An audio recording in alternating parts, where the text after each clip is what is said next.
Episode of our show on election 2024. The Election Commission of India has announced 7-phase Lok Sabha polls starting from April 19th and ending on June 4th. I'll just quickly take you through the data because we have opinion poll lined up and we will take you through some of the most informative but telling bites of the Chief Election Commissioner. The counting of the votes will take place on the 4th of June, much ahead of the completion of the term of the current House on June 16th. Like the last general elections, the elections this time also will be held in 7 phases.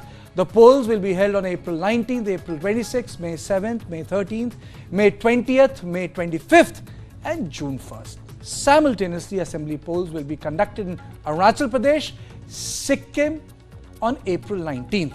In Andhra Pradesh, the assembly elections will be held on May 13th. There is an attempt, or I would say there is an effort on part of the government to organize one nation, one poll, but it will take time. But there are a couple of states which are co-terminus, and that is why states like Odisha, states like Andhra, their assembly elections are held with the general elections. And in Odisha, as I said, the 4 phases on May 13th, May 20th, May 25th and June 1st. By-polls are also being conducted for 26 assembly constituencies along with the Lok Sabha polls. It's a mammoth exercise. India is a big country. It's complex, it's geographically huge, multiple climate ranges. I mean to say, it's a mammoth exercise. It's not like France, it's not like Egypt, it's even not like Russia, Elections have to be organized from Leh to Kanyakumari, from Port Blair to Lakshadweep. So it's a mammoth exercise starting from April 19th and ending with the counting of votes on June 4th.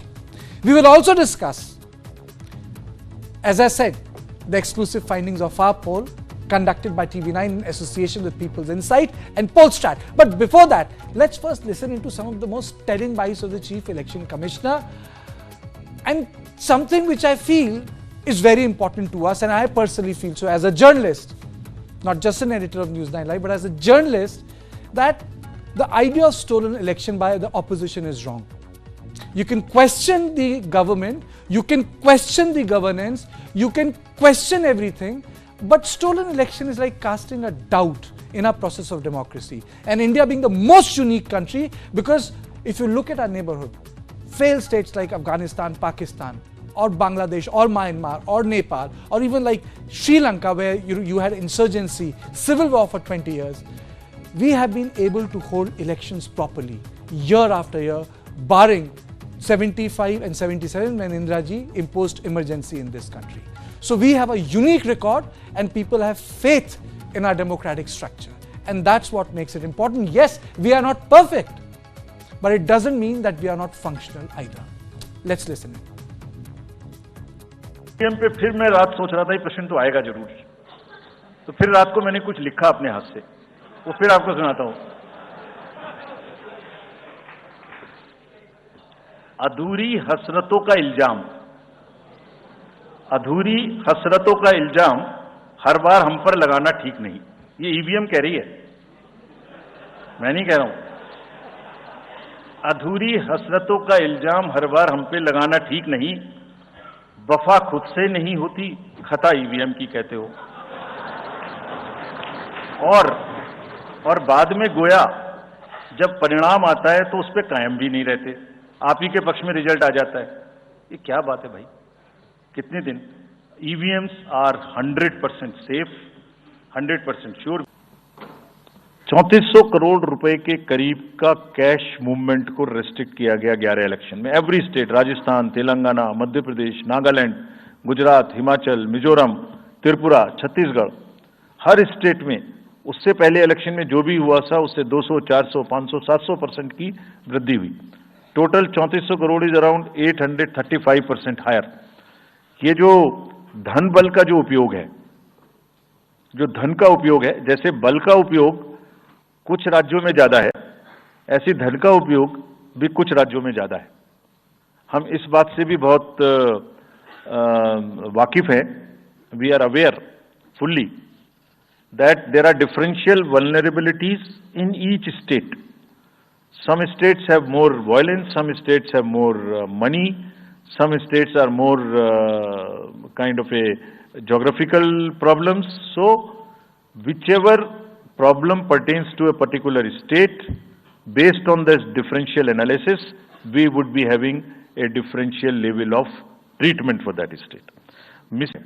और social media के बारे में आप सबसे भी एक appeal है कि थोड़ा देख लें, मतलब जो आया उसको आगे नहीं करना चाहिए। इसमें एक बहुत बड़ा झूठ का बाजार भी है। मैं इसके बारे में सोच रहा था तो मैंने कुछ चंद लाइनें लिखी थी जो आपको बताना चाहता हूं। झूठ के बाजार में रौनक तो बहुत है, गोया बुलबुले जैसी तुरंत ही फट जाती है। पकड़ भी लोगे तो क्या हासिल होगा सिवाय धोखे के।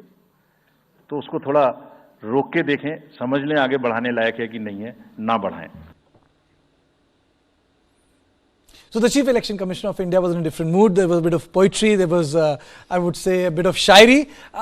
I think very succinctly put by him when it came to EVMs, fake news, black money, organizing elections. Before I take you through some of the important states, the opinion poll data which is available to us, let me tell you that I am joined by Rakesh Kar, editor, TV9 English cluster with me in the studio. My input editor, Brajesh Pandey, who is also with me in the studio. They're going to remain with me throughout the show. And with me, I am joined by Ratan Sharda, author, political analyst, K.S. Prasad, political analyst, Rani Abraham, senior journalist, and Banu Chandra Nagarajan, political analyst. Thank you, all of you, for joining me on the show. So now let me just take you through some data first. Before we talk to each other, let's put data on the wall.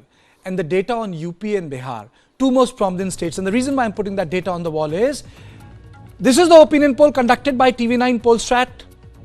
And this data is very telling. And I'm going to take you through Uttar Pradesh, Bihar, Rajasthan, Gujarat, Chhattisgarh, Punjab, and this is going to give a sense of what's happening in North India, and we will rotate this data. So let's put Bihar also, let's put all the other states, and let's start grouping them in.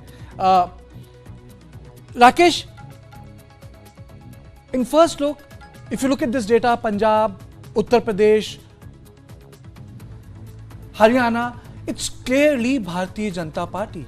I mean to say, I feel as a journalist that there is no substantial fight in North India. Hello Karthik, first and foremost I think we should salute the festival of democracy that's just been unveiled today formally. It's a long haul, but 7-phase poll was in 2019. In 2014, remember, it was a 9-phase poll. So in that sense, there is some relief of two dates for us. But the date of finally counting votes is got a little extended to June 4th, is that right? Yeah. So in that sense, the drama, the celebration, the excitement, and some, happiness, bitterness will continue for the next, I think, 60 days till we finally have a government in place. I think before I get to results for the data that we have, first and foremost, I think I have never seen the Chief Election Commissioner in such combative mode. That too in a very, very informal manner. So I think the formality that which we associate with the Election Commission, they have shed that, so to say, very, very formal and stiff upper lip kind of a, countenance, and so to say, taken a new formal, informal route to address the voters, saying that everything is right about Election Commission and the EVMs. He used poetry to, and that too in Hindi, if you remember, to actually. But Rakesh, he had to do this because yesterday I was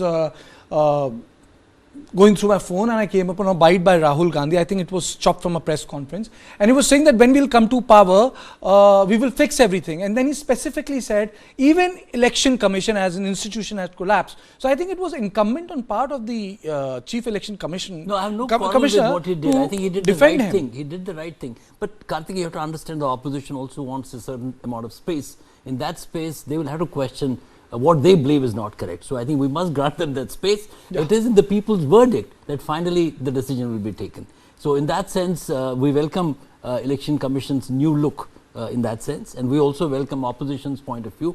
We must, in a thriving democracy, welcome them all. Well, my take is, I don't know who are they trying to blame, because EVMs were not introduced by Narendra Modi. They were introduced way back in 2003-04, and the election which the Congress won was on EVM. No, a logical mind would say in Telangana and Himachal Pradesh just won thanks to the same EVM. Okay. Now coming back to this poll, Brajesh, if you look at North India, I think the romance has not ended. Well, I think, Narendra Modi romance continues, and going by the look of it and by the staggering percentage which seems to be voting in favor of the Prime Minister, both Assembly as well as Lok Sabha, I think it is going to continue for a while. And it shows that I think perhaps for the first time after 1951, the Congress is in such a sorry state of affairs. The entire North is gone. The Congress you come from UP, Brajesh. Tell me why Akhilesh Yadav has failed to rise up to the occasion, and what has happened in last 5 years, post 2017, that the consolidation which Bharatiya Janata Party has done has remained intact. Even in Karnataka, when they lost, they had 37.8% of the vote. See, what is happening is that, many of these politicians are not realizing that they have, the BJP, especially Prime Minister Amit Shah has converted the election into a 24/7 game. Gone are the time, when you could fight election for like 8 months, 9 months into the election and live to tell the tale. Now that scenario has gone. And if you look at the way ticket distribution is done, elections have been announced. You don't know, who all will contest from which all seat. The BJP has already announced 51 seats out of, 80 or 82 or 4 which they are going to contest from UP. Then you take I was telling you about the case study of Badayu. Badayu is a pocket borough of Samajwadi Party. What they have done is that they have given ticket to Dharmendra Yadav. Now imagine to the embarrassment of Dharmendra Yadav, you have started campaigning in this.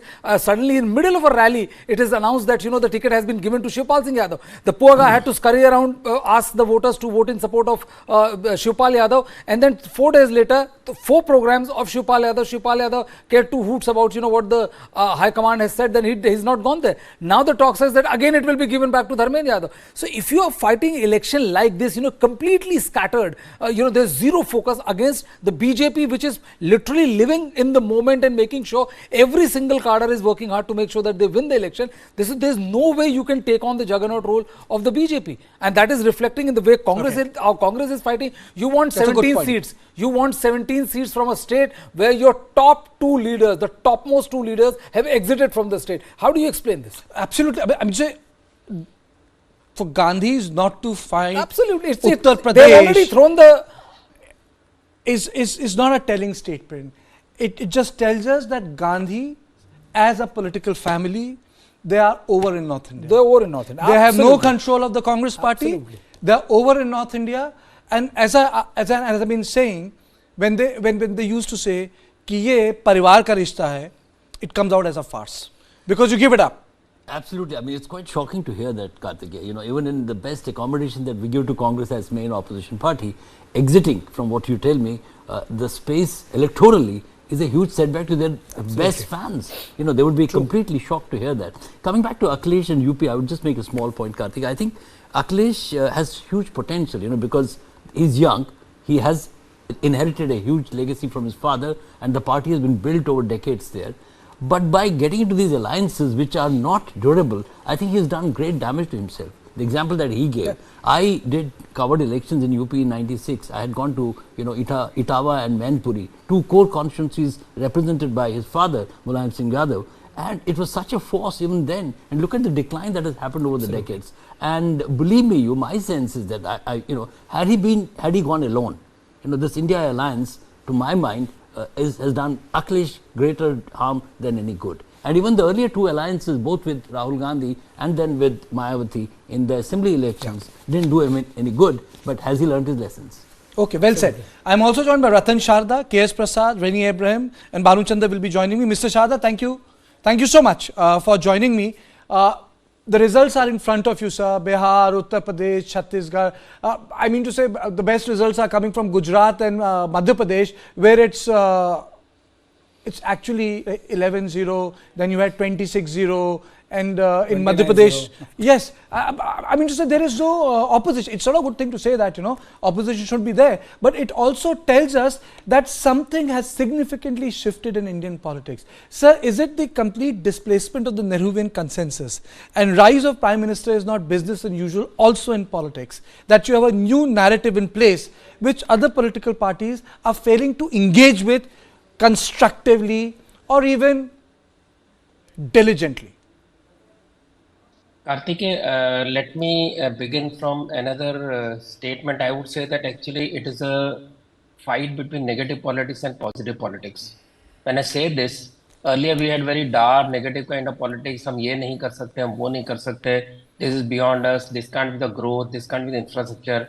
When Atalji brought in the diamond, quadrangle, he was laughed at. He was said, "कहाँ से पैसे आएंगे?" And you are doing it for पैसे वाला people. Then we saw the entire transformation of economy once the golden quadrilateral came up. Then we had this continuous question of toilets are made. People used to laugh in TV debates. Modi ji तो toilet बना रहे हैं, इनको क्या पता विदेश नीति क्या होती है? Again negativity. Even today, when Nahur shouts at everybody angrily and gesticulates and tells that हम आपको देख लेंगे, तुम मूर्ख बन रहे हो, तुम मर जाओगे, etc. These are negative traits. Has anybody tried to create a positive kind of politics? What Modi ji has done from this dark negative kind of politics, he has turned into a celebrately kind of environment where you celebrate everything, whether it's Chandrayaan, whether it's Ram Mandir, whether it's election result. So see, we are a happy people from a very low resources. We have been keeping ourselves happy even during the time of Nehru's very highly shortage created economy and license Raj. We would find reasons to be happy. We are festive people. And when you create that kind of identity for the people, they feel happy, they feel positive, and that is what Modi ji has done. Raise the aspirations, raise the quality of life, done something for the other, for smallest to highest. So election cannot, secondly, election cannot be a part-time job. Election is a full-time job we learn from Congress. Unfortunately, Congress itself has lost this particular habit of being a full-time into politics. They are more into Twitter, more into the social media, so Congress, and press conferences. Sorry, I'm interrupting you. Congress cannot be full-time. Congress needs politicians who are full-time.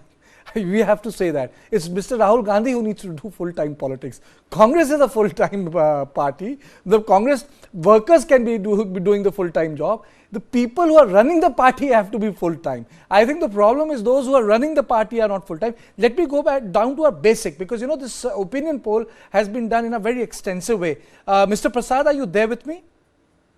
Yes, sir. Okay. Mr. Prasad, if you look at this data, in Madhya Pradesh, if you look at this data in Chhattisgarh, if you look at this data in Rajasthan, it seems to suggest that there is no opposition. But the fact is, you had Ashok Gehlot as the chief minister. The fact is, Kamal Nath was the chief minister for 1.5 years there. The fact is, Bhupesh Baghel was the chief minister. How come the same states are not giving any seat to these parties when they had elected Congress governments? Yeah, good evening, sir, and good evening to the co-panelists, and good evening to the viewers. Sir, as far as the general elections are concerned, particularly for MP seats, there is no role for any of the oppositions as far as Northern India is concerned. When it got initiated in 2014 itself, and 2019, the verdicts are very clear. This is only for the namesake as far as the Ashok Gehlot and as well as this Kamal Nath, etc., etc. These are all only done their only puppet show. This is the first ever time I have been seen as far as the governments, after forming the governments, there is no role for the MP elections, in particularly who has won the Congress seats in particular states. And unfortunately, those people's validity is also over. Even after Congress is revalidating the vehicles, like after 15 years, the vehicle expiry will take place, and again, some RTS will renew it. In the same scenario, the expiry candidates of Congress has been renewed by Congress, and they are given opportunity to kill the young and dimensions leaders, like Pilot and other guys are concerned. The same scenario, they have given outcome when it comes to general elections, the keen sweep by the BJP.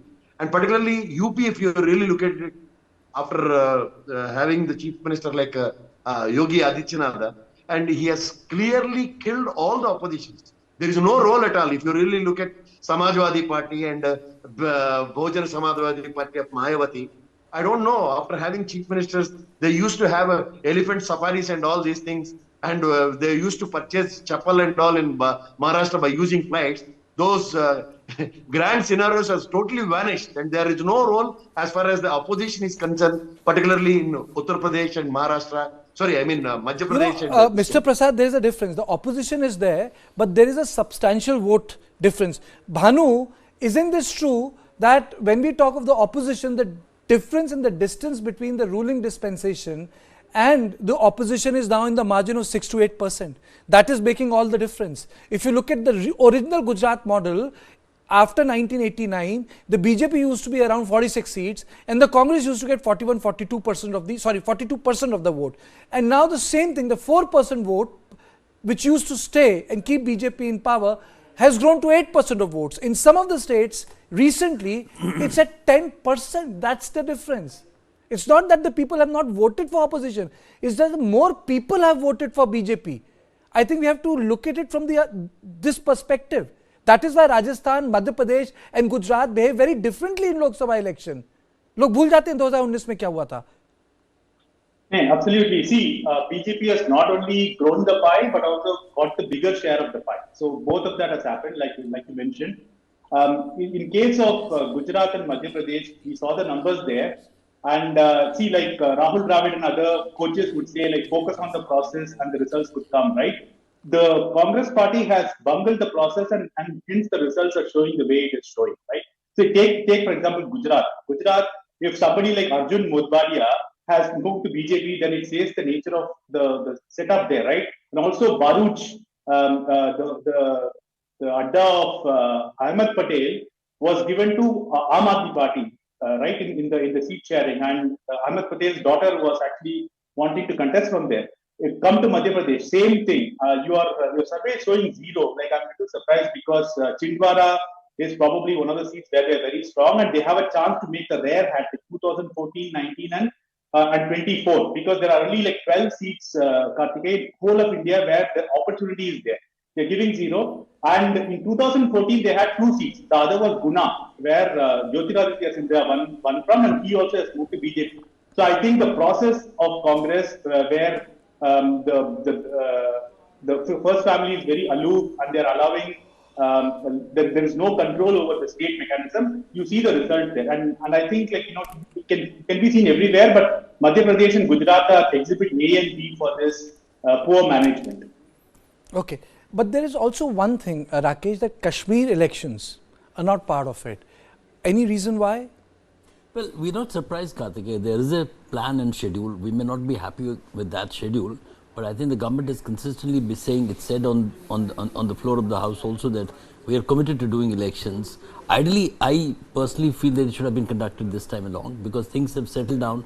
If peace is the key criteria, then probably Kashmir was a fit case, J&K as a whole. But soon after the new government takes charge, Kashmir elections would be high on agenda. Okay. Now, before I go down to a state-by-state analysis, let me go across to Reni. Reni, do you feel that is South India going to behave differently from North? Because that is also one narrative which is being pushed.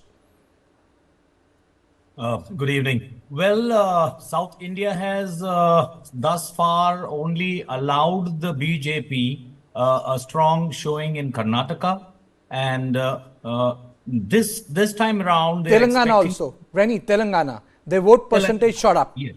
Yeah. So these two states have been, the southern foray for the BJP, and apart from that, the serious effort by the BJP is going to be to have a good showing in terms of vote share in Tamil Nadu, and for the first time they are going with a little positivity even in Kerala, which was an almost given situation that they would not be able to make any inroads. Can you elaborate on this point? What's working for them in Kerala? So only one time was in 2014, I imagine, that the BJP was able to elect an MLA in Kerala. And the subsequent election saw them even losing that MLA who was elected there. So, coming from that perspective for the BJP, this time round, there have been so many initiatives that Prime Minister Narendra Modi has, targetedly focused upon the southern states. You can see in the recent days, he has made his visits to Kerala and Tamil Nadu as a priority sector for his political development of the BJP party. So the BJP may not really expect huge gains politically in terms of electing members of parliament in large numbers from the rest of the states apart from Karnataka and Telangana. But they certainly are looking to increase their vote share. And you never say never in politics. Okay. So they might even Reni, you said Telangana, Kerala. I'm going to put those numbers after some time. You'll have to wait for 5-6 minutes. But before that, there's a quick question for Brijesh. Let us put the graphic on Bihar on screen. I think that's the most important. Bihar. Is it correct? Do you feel that the show would be so poor for the Lalten? Well, I honestly, I don't, I told you I have certain apprehensions about this particular figure, because I can't figure out 2 seats which Congress is winning, and I don't expect RJD to fare so poorly. You know, for them to not even open their account, I don't. It's 37 seats for India. 38 seats for 38 India. seats for India, and it is like 1 seat less than their best performance last time when they won 39 out of 40. I don't think that RJD is going to perform this poorly, and I also don't see LJP and JDU getting all the seats, winning all the seats they are contesting elections. So that these two are my apprehensions about. Plus one to Brajesh. I think this is exceptionally optimistic. Okay. From BJP's perspective. Yeah, absolutely. Because, you know, let's understand that there is a huge, fan factor for the young RJD leader who is, and there is some sympathy vote also in the sense that, he's no longer there. But the fact of the matter is that such a clean sweep for BJP, especially with Chirag factor, JDU, a lot of people have been saying that, Nitish has got a, fresh lease of life with joining the Modi camp, but individually, his own turf, as Nitish, the vote bank. Remember, 2013, we were talking about Nitish and Modi as 2 competitors for the top slot. Absolutely. I myself did a piece saying that, why don't they rotate their terms? They're both popular. And 2 top economists, Jagdish Bhagwati and Arvind Panagaria, said both models are right. The Bihar model and Gujarat model. Because if you put Bihar and Uttar Pradesh together, they are crossing 120 seats. See, I agree with Bihar, I agree with Uttar Pradesh. Sorry, not 120 seats, they are crossing 110 seats. They're touching 110 seats. I'm okay. UP possibly. UP I'm okay. The UP also, I told you. UP they have 73 seats. No, UP, my surprise is which is the seat which Congress is winning. Again, you may find it. Saharanpur. I don't know. Is it Saharanpur? I'll be very surprised if Congress opens this account in Uttar Pradesh. Okay. I'll be very surprised. And the second thing is what not many people say, that the number for BJP, I'm not going to bet on it. BJP allies might increase. Because you please try to understand that BJP it's 110 out of 120. Absolutely, it is going to be more than that. At least for from BJP. From Uttar Pradesh. The reason I'm saying is that in 5 to 6 cases, in Azamgarh, in a couple of seats in Western Uttar Pradesh, where Samajwadi Party is in a fairly good position, Mayawati has put up strong Muslim candidates. And this has been a tried and tested method that you dent somebody by 20,000 votes. It's an incremental growth of at least 30 to 40,000 votes for the BJP. So I know that's where the joke comes from. BJP ka chota recharge. BJP ka chota recharge. Absolutely. And I think another interesting thing is going to happen, which will be the biggest tectonic shift in the politics of Uttar Pradesh, which will be the demise of BSP and shifting of Dalit votes to the BJP. Mark my word for that. If BSP doesn't perform well in the next election, important point on UP. Next election, Dalit votes are going to shift so much into BJP side, they will be shocked. No, my sense is that, BJP might do on its own even better than, the allies that you were talking about. Absolutely. Because there is a certain momentum, there is a certain trajectory. BJP is absolutely on track in UP. It's got allies to flank and kill opposition. But, the allies on the other side, unfortunately, kill themselves, as I said. My view, again, I repeat, is that Akhilesh on his own independent, he would have performed. I completely agree. See, the point is, I'll also understand. Can he retain Azamgarh? Yes, he can. Because I think, he has solved one thing very clearly. Etawah? He will. Manpuri, there's a tough fight. It's not going to be that easy. Badayu, their pocket borough now it's split wide open. With the BJP sensing blood in it. So I don't see them losing. Azamgarh, I'm not sure, but Etawah and Manpuri both he will. Azamgarh, what they have done is that the last time when so you are saying that the pocket boroughs like Firozabad, Amroha, they are all gone. They could go. Yeah, they could go. They could go. Absolutely. Because see, please try to understand, the BJP has maintained. See, if I take you back from 2004, 2009, do you know how many seats BJP won? BJP won 10 seats, 10 Lok Sabha seats each. But the story is not how much they won. Do you know how many seats they were on the 3rd and the 4th position? 20 plus seats. Yeah. Okay. From that decay to this pole position where you are 70 plus in 2014, 60 plus in 2019, they are the party. So the larger picture is that BJP just not function at the level of political, it has solidified itself at social level, which Congress was in 1947-52. It was a political party, it had a social structure, it had a cultural appeal. Somnath bhi banwaya, Azadi par bhi kaam hua, cultural institutions bhi ban gaye. I think that's where the Congress has lost. It's just a political election fighting party. It has become absent at the social and cultural levels. Now, can you please, Satish, play out Haryana, Uttarakhand and Punjab? Those are very, very telling numbers. Haryana, despite all the problems, Bharatiya Janata Party NDA is sweeping. It means that there's a consolidation of non-Jat votes. It means that whatever has happened in Haryana, it has not affected them. Rakesh. We'll have to wait and watch. When was this election survey done? Did it happen before the dumping of JJP, or did it happen before that? Okay. Your thoughts? I think, again, a little optimistic, but I think in the range of 7 to 9, that could be the number I would look at. And Haryana, again, what happens is that when it comes to national elections in smaller states, they completely go with the Modi sweep. Okay. Because the local factors get, so to say, diminished when it comes to smaller states, and Modi becomes the big factor. But there's an exception here. Please put out the numbers for Punjab. Okay. Mr. Sharda, Punjab numbers are very, very telling. 11 seats to Aam Aadmi Party, 0 to Congress, 2 to Bharatiya Janata Party. Do you feel that... Mr. Sharda will not like it. It's okay, but do you feel, sir, that Punjab is a gone state for Congress Party? It's now AAP versus BJP there, or AAP versus BJP plus Shiromani Akali Dal? Well, Karthikeya, first of all, I know I am from Punjab. I keep traveling there. I have my families there. I know what is the condition of BJP there. The 30-year-long alliance with Akali Dal, all the negatives went to BJP. Akali has its own SGPC-bound votes, while BJP has not the votes. So, and their voters were unhappy because though they elected BJP, they could not do much because of Akali's way of governance. So that is point one. Point two is another election survey shows more seats for Congress, less for AAP, and BJP around 2 to 3 again. So I think the triangular kind of context where we can't really figure out that who is winning. BJP is losing, sure. I mean, BJP was never optimistic about Punjab anyway. See, there is a certain kind of resentment very cleverly built by the propaganda machine of SGPC and pro-Khalistani groups. BJP got justice to 6 in Delhi. BJP got best possible support for Punjab. But somehow Modi ji has become an enemy while Congress is still a friend. So this strange kind of, the situation in Punjab will take some time to unravel. BJP has to create its own cadre again if they go with Akali Dal. Akalis are the only religious party in this country, a constitution which says that, you have to be a Panthik Sikh to be its president, Yeah. Very few people realize that.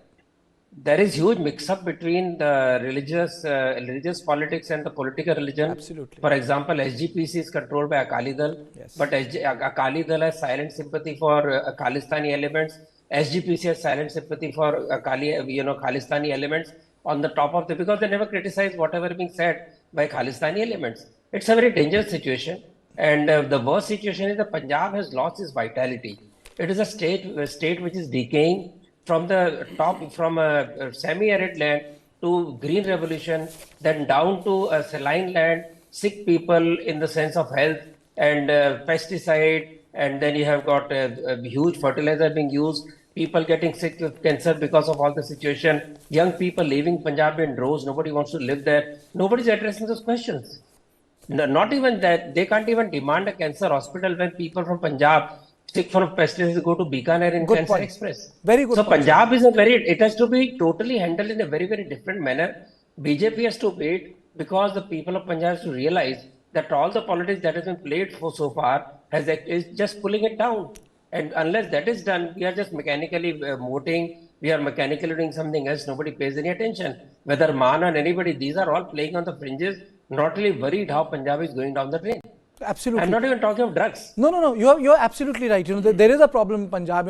I really don't want to get into this Chitta debate and other thing, but there is a problem in Punjab. Yeah. It really, you require a strong government both in Chandigarh and Delhi to deal with that issue. But that's a bigger debate for some other time. Let's play out the graphic on Uttarakhand. The reason why I'm taking out these small states is for simply one reason. These states are showing clean sweep. Uttarakhand, it's 5-0. There was a time, you had Congress governments there. Uttarakhand was formed by Atal Bihari Vajpayee. Though there was an Andolan there, shootout, but Uttarakhand did not undergo pains like Telangana. Bharatiya Janata Party could make a comeback. So look at Uttarakhand, it's 5-0. It means that Congress has not been able to get its house. Look at Gujarat, 26-0. Now the problem for the Congress party in this state will be, can it remain a party with 40+% votes? Bhanu, tell me if I'm wrong. Wouldn't that be the challenge for the Congress party? Because if you look at the elections post 1990, despite doing badly or losing every election, it still got 40% plus votes. See, if you are a BJP strategist, if you want to go for a clean, if you want to predict a state in which it will go for a clean sweep, it will be Uttarakhand, not even Gujarat. Uttarakhand will be the first state they will say that we are going to sweep Uttarakhand. It is that sort of a state, it has become that sort of a state for BJP. A complete mesh of how the people feel about the state and what the politics of BJP offers. In fact, as you saw, the first state to put out the ECC is Uttarakhand, right? So you can sense what I'm saying. I want to quickly comment on Punjab. Looking at the three, I want to do a comparative of three frontier states: Punjab, West Bengal, and Tamil Nadu, right? So, like what Mr. Sharda was saying, Punjab BJP has not been able to make inroads because it hasn't got an intermittent party that has taken the entrenched party. The example is West Bengal. The communists were entrenched. Mamata Banerjee came and defeated communists. Now BJP is waging the anti-Mamata politics. Likewise, when now Aam Aadmi Party is coming up in Punjab, now BJP will do an anti-Aam Aadmi Party politics. That is easier for them to do rather than taking over the hardcore Sikh politics of Punjab. Similarly, in Tamil Nadu, there is a direct fight between the entrenched DMK and BJP. That's actually very different, and that's why it has become very difficult. So I think the politics of these three frontier states are developing in a very, very interesting manner. I just want to give it back to you after commenting on Bihar for 1 minute. I think I want to play the devil's advocate. I think the numbers in Bihar are pretty okay. But JDU is going to score a blank, which was expected. I think one seat for Congress will be Kishanganj, and the second, I think probably they are accounting for Katihar or Purnia. We do not know what. So, see, in Bihar, the educated Yadavs have moved to the BJP. We actually think of Yadavs as a core voting group for the JDU. It's not the case. Even the giant Hukumdev Narayan Yadav, I think he was MP for 7 years, right? He constantly brought the I think you're talking Bhanu, it's RJD. Yes, yeah, sorry, RJD. Yeah, you're right, sorry. So I think the Yadav votes are coming to the BJP. Okay. So I think it is not surprising, but I think the second seat for the Congress is a toss-up. Probably they are accounting for somewhere in Simanchal, probably Purnia. Now, let me move the clock. Satish, put the visuals, the graphics for Telangana and Kerala. Telangana and Kerala. So, we'll stay on these two states. We'll localize our debate. Kerala, Congress 15 seats, BJP 2, IUML 2, LDF 1. It's a rout for the left.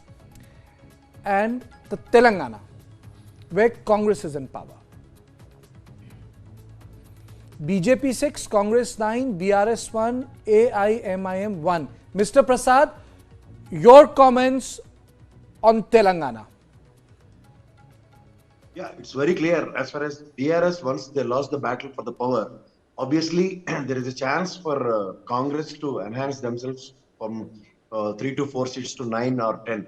And MIM is concerned, that is a consistent performance from years together.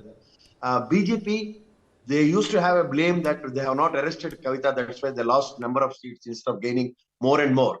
The same scenario today, she has got arrested, so there is a chance and probability for enhancing their number of seats. But unfortunately, they have not done anything for the Telangana as far as their individual performance are concerned. Like Arvind, who has won the battle from Nizamabad, and he has not even done Mr. Prasad, anything. I think the most telling aspect of this data is BRS is crumbling. First, let's have a big picture.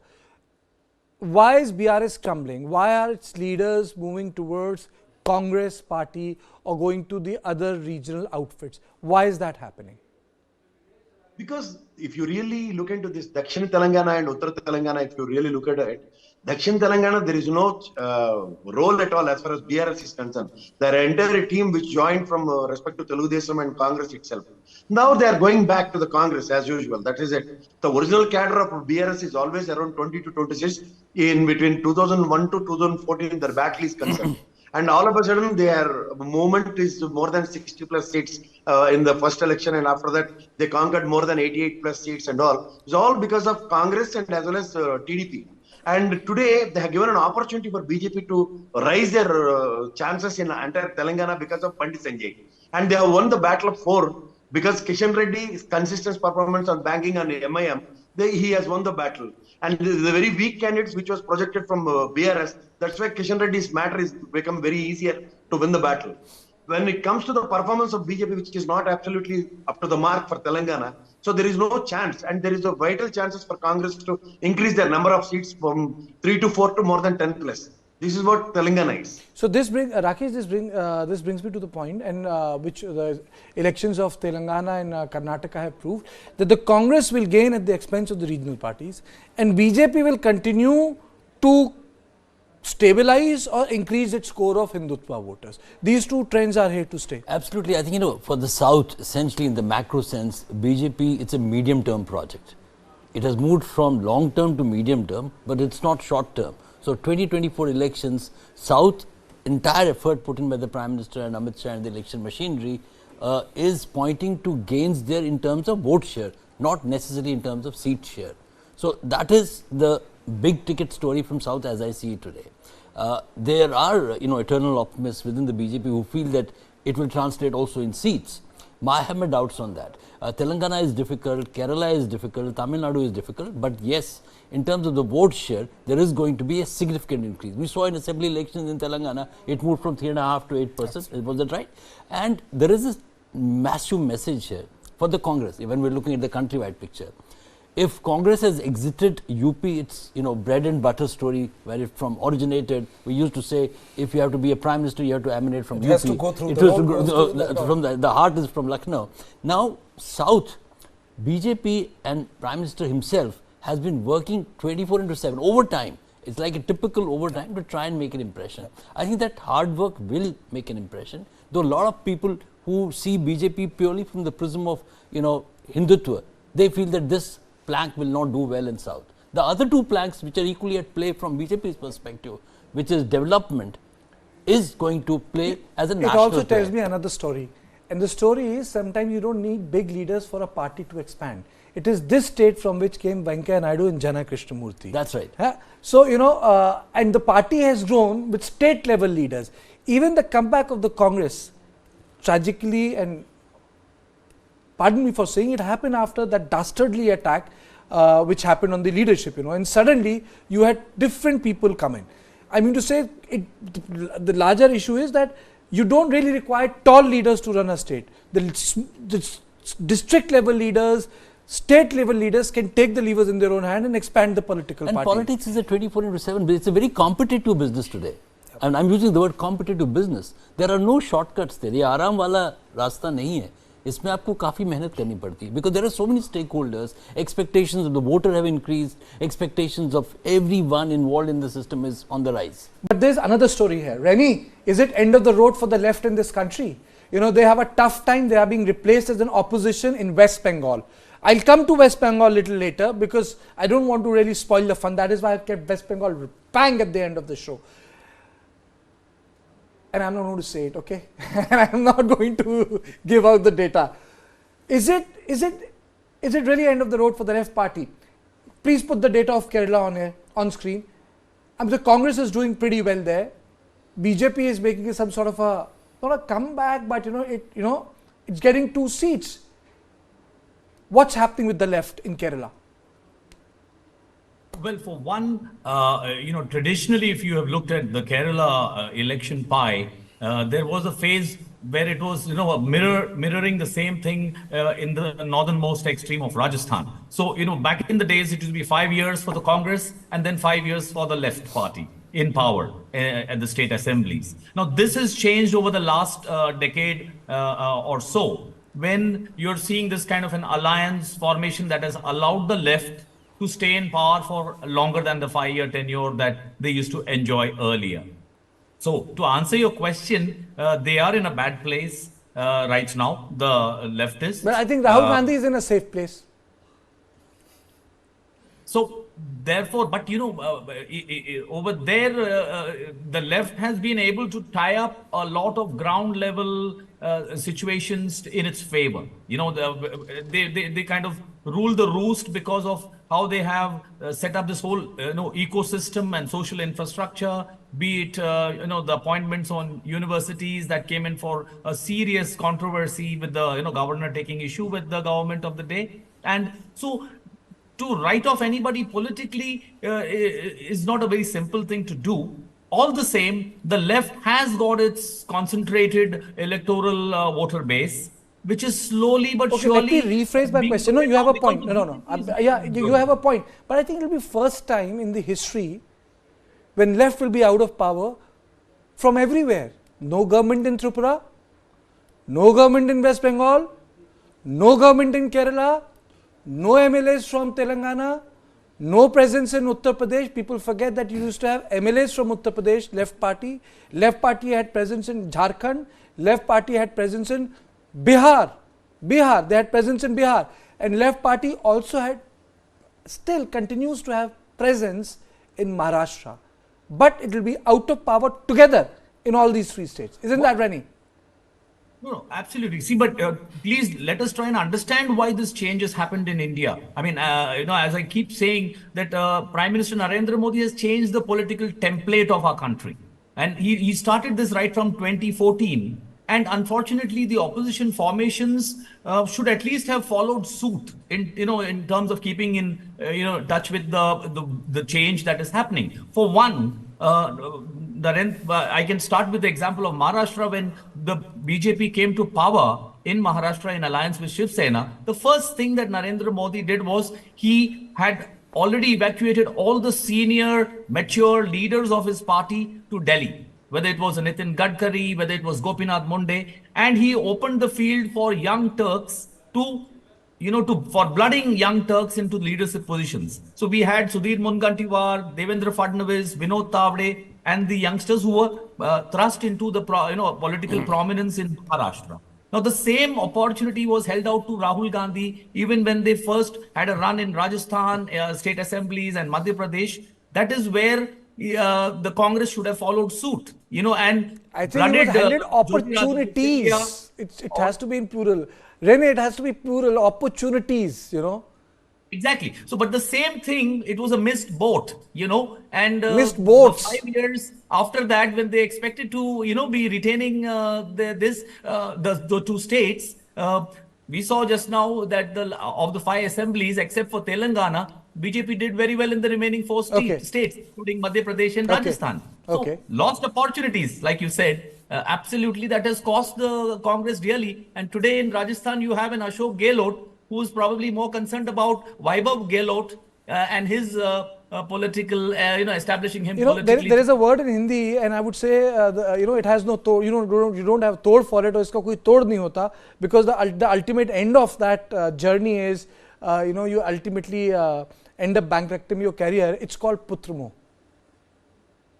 It's called Dhritarashtra syndrome. So, more our politicians suffer from Putramo and Dhritarashtra syndrome, and this inbuilt ability to create dynasties in political setup. Till then, I don't think there will be, to borrow a word, there will be no new labor, there will be no new opposition center. But let me take you to another state. Jury is still out on it, but I think you will have a lot of fun debating it. It's Odisha. I'm putting out the results. BJP 12 and BJD 9. Now, Brijesh, the question is, यहाँ तो शादी का intent तो announce हो गया, पर शादी हुई नहीं. ओके, कहने का शादी की जरूरत नहीं है. Now there is a flux. I have not used the word ki mehndi. I have not used the word ki anguthi ceremony has happened. Something has happened. Now this is the opinion poll that has come. Obviously, it has to be, it's done over a period of time. It also tells us that they are together. It's a clean sweep. There is no one out there. Well, if they come together, then definitely there is no doubt that it's going to be clean sweep. But honestly speaking, these figures are I have slight suspicion as far as how valid these figures are, because I don't see BJD being Strong the doubt, junior. huh? Strong doubt that BJD is going to be junior, because Naveen Babu has proven his detractors and, all the political pundits wrong so many times that, I would urge to be on the side of Naveen Babu rather than to be on the side of the pollster who was giving this figure. I mean, I would reverse the number as of now. I agree. And also the fact that Karthik and Brijesh, if you look at Modi, his entire politics in Odisha has been at a complete departure from his politics in any other state, where there is a opponent that he sees as an opponent. I think he never saw, Mr. Naveen Patnaik as an opponent. They tried their level best to get in it. Yeah, but then they made holding national executive in Odisha, giving push. But that very combative politics that Modi that is is known for, that's not there. So in that sense, even if they marry and do a clean sweep, or they reverse the numbers, it's a happy situation for both. Both of them. Okay. And we've also seen, remember that we did a story that day program on the fact that how, Prime Minister was otherwise very scathing in his criticism, was full of praise for Naveen Babu, his father. Every time he would speak in glowing terms and very affectionate rather than... And I don't remember any time in last one decade that he has, ever spoken ill of the Odisha leadership. He might have spoken about the government, but Naveen Patnaik, no, not at all. Let me be the devil's advocate. It's one state and one political party which has the capacity to go the ADMK way, because there is no clear successor. Pandyan is not a politician. He's an officer from Tamil Nadu who worked as the secretary, worked with Mr. Patnaik very closely. Now he's a full-time politician. And there is no succession plan in place in Odisha. You cannot sit in Delhi and say, well, he is number 2, he is number 3. The last time I remember, even as a journalist, the biggest episode from Odisha was the Pyarilal Mahapatra affair. The big when takeover by Naveen Babu. Number 2 and number 10 is the bureaucrat. Bureaucrat. So post Naveen politics, post Naveen Odisha is going to be a very, very different template. Mr. Sharda, your comments on these numbers first. Well, before I move ahead, just give me a few seconds to recap some of the discussions. See, Congress needs people like Revanta Reddy in Telangana. These are the people who will not make enemies, who will make friends. When you talk of BJP's foray into the south, remember BJP, how it has converted many situations. They converted many situations from a very low partnership profile. If you remember the story of Karnataka, it was nowhere in Karnataka some years back, and it slowly inched its way into becoming the main party there. You look at Gujarat, where it was part of the Janata Front and slowly became the main party. And you look at Goa, where it was nowhere and then it wedged its way into Goa and took over Goa. Maharashtra was number 3, 4 always because Shiv Sena dominated, and now it is a dominant force. Similarly, if you look at Telangana, they would have been great, but for the mistake of agreeing to Chandrababu Naidu to oppose the division of the Telangana Andhra, which was actually supported by them. So they bled many of the leaders out of that. In case of Odisha, I can say that it is a waiting game. BJP has become the principal opposition. If they are tied together, it would have been not a good idea, because then our opposition is needed. So Congress would have got a headway if they had some leader there. Now that position remains vacant and BJP remains the main contender for the ruling party, to be the ruling party in Odisha. And Naveen Patnaik has been very clear that he wants to rule Odisha, has no ambitions for Delhi. So it's an ideal partnership. And I think that is where it should be, rather than giving place to some other third opposition party. So it is just a wait and see. BJP is not a dynasty party. It can wait for generation, 2 generation. It can wait for 1 election or 2nd election, while other parties can lose the existence itself when they lose 1 or 2 elections. So this is the difference where we have looked how BJP slowly, firmly puts its feet and slowly gathers its strength and becomes the main party. Even look at Tripura, forget any other place. So this is how you have to look at BJP, rather only through Hindutva, glass, or only through, small local ideas. No, in fact, I don't disagree with you. I always tell this to my friends in my newsroom, that, a socially conservative party adheres to the most fundamental aspect of liberal politics, which is non-dynasticism. Anyone can become the president.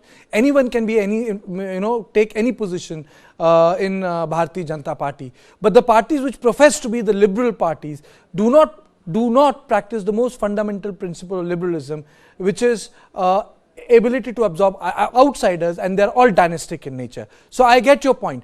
But the big picture is that BJP is also winning because of there is something, or the edifice on which Prime Minister Modi stands, and the edifice that he has built for himself. That is the plus. That, that is something everyone needs to give in, like for example, you have Republicans and Democrats, but Barack Obama made Democrats very different. Roosevelt made his party look very different. So the personality of Prime Minister Modi and the way he has built himself over a year, it's politics of hope, it's politics of governance, it's politics of delivery, and it's a place where I would say जहाँ पद और कद दोनों मिलता है, पद और कद दोनों मिलता है, and that's how I would define Prime Minister Modi. It's time for a short break. Do not go away. More states, more results await you after a short break.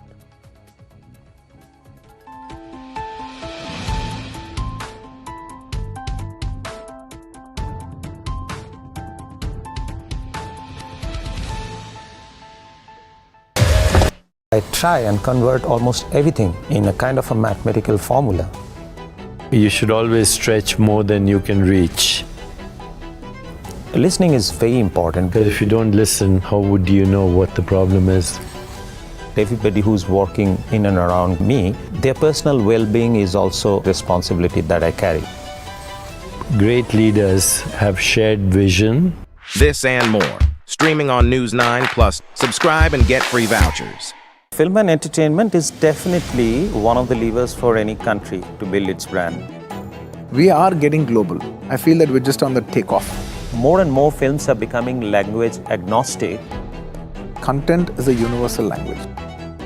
There's one audience in the world. Absolutely. End of the day, we all are like brothers who have mutual respect for each other from a different land. This and more. Streaming on News9 Plus. Subscribe and get free vouchers. There's a new video around what deepfake can do. We have seen a trailer of this a few days back. Rumors should not be only on the platform. We'll have to wait and see how those play out. Hindenburg's report cannot be taken as gospel of truth.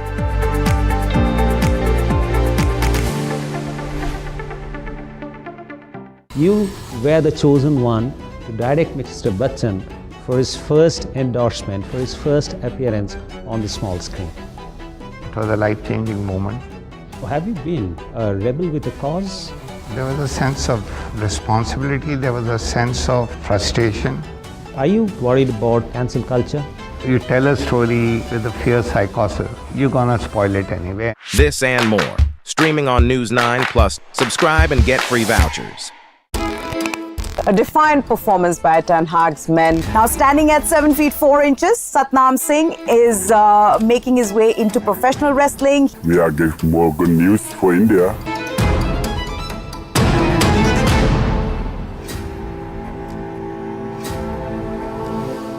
The football is mother of all games. It is a team sport. The leadership attitude is taking the ownership. It's always a big responsibility to take decisions and the right decisions. I always question the stereotypical. And that's why you are in that position. This and more. Streaming on News9 Plus. Subscribe and get free vouchers. जानना है तो देखिए, समझना है तो सुनिए, सीखना है तो पूछिए, और कमाना है तो खरीदिए। जानकारी, सलाह और निवेश सब एक ही सुपर ऐप पर।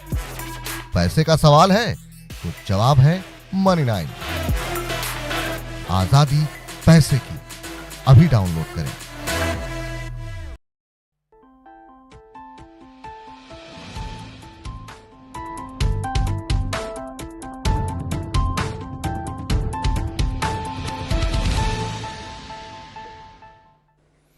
Welcome back, and we are going to take you through a journey of multiple opinion polls that are state-based.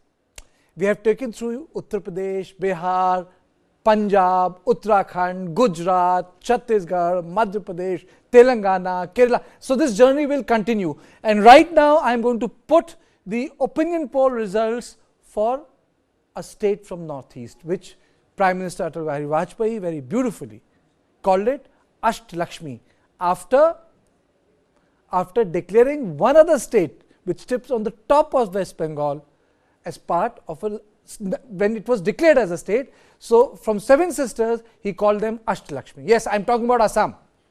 Let's put that data. So, it's NDA 11 and India 3. It means that the Congress party, with its minor alliance partner, has not been able to revive itself. There is no leadership in place. Gaurav Gogoi has not been able to do the job. It is one state after Delhi, or I would say even after Maharashtra, which was able to give 3 successive governments to Congress. What has gone wrong, Rakesh? Leadership crisis, lack of attention, lack of, understanding the local and the national aspiration for Assam.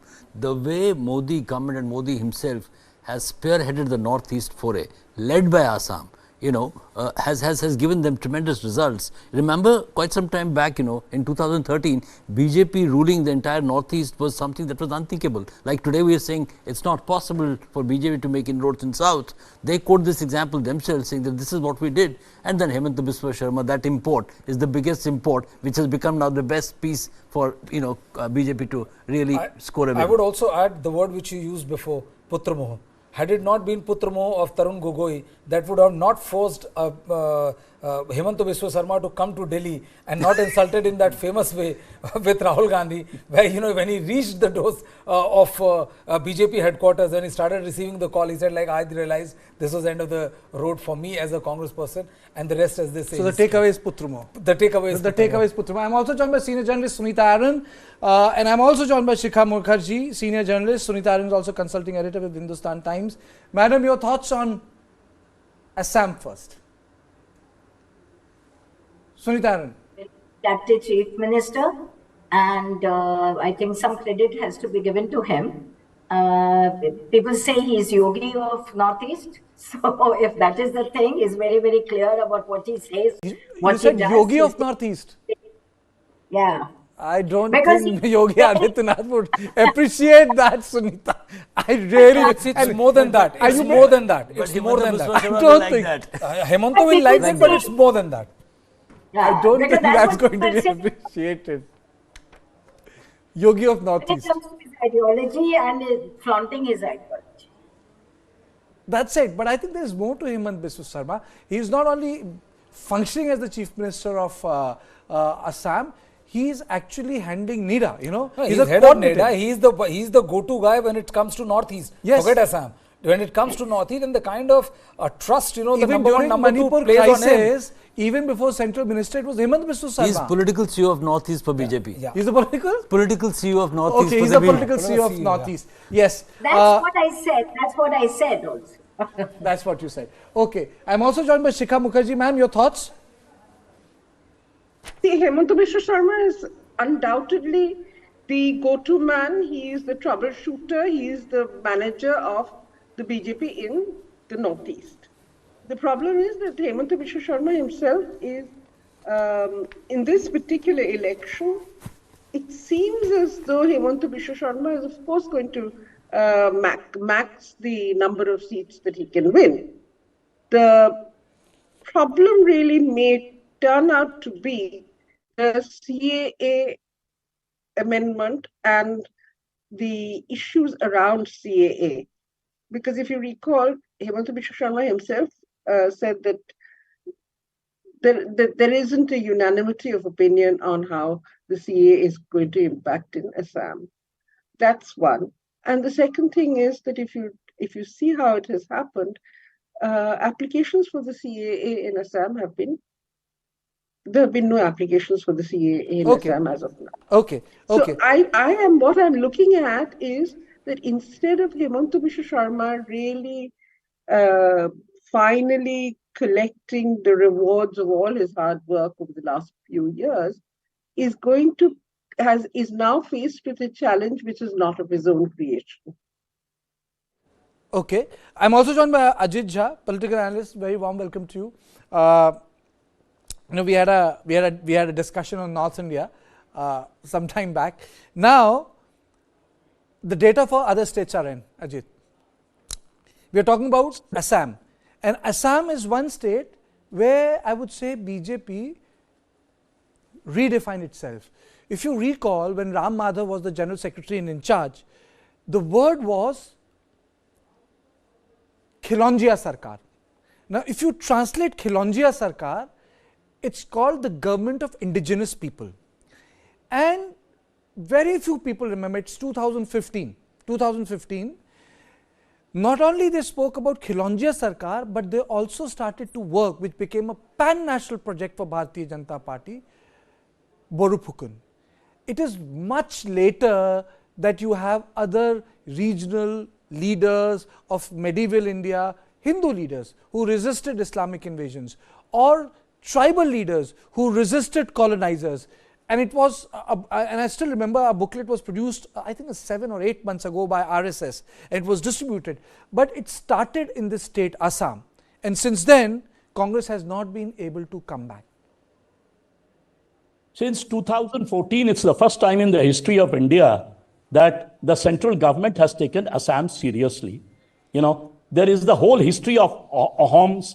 Ahoms were considered like a ruling, a ruling Hindu party, a ruling Hindu monarchy in Assam, right? And the whole of Assam is basically dominated by Ahoms. And secondly, the entire coming of Hemanta Biswa Sharma into BJP kind of transformed the entire region. Look at the focus of the Narendra Modi government. Not only Assam, but all the states all around it, from Arunachal to Nagaland to every other state in the region, Tripura. Tripura went for a 180 degrees transformation, right? From CPM to the BJP. So for the first time, as Ajit Doval once told me in an interview, that look, we are connected with the whole of Northeast through this chicken, this narrow little strip near Siliguri, Darjeeling. What is called I think it's called the... Ajit, I wish I had a lot of time, I wish I had a lot of time. We could have spoken about Tripura because, generally people don't talk about Northeast. But, what has happened in Tripura is very, very good thing to have happened. Because generally, if you look at Jharkhand, when Bharatiya Janata Party came to power, it had a Bengali stock chief minister in Jharkhand.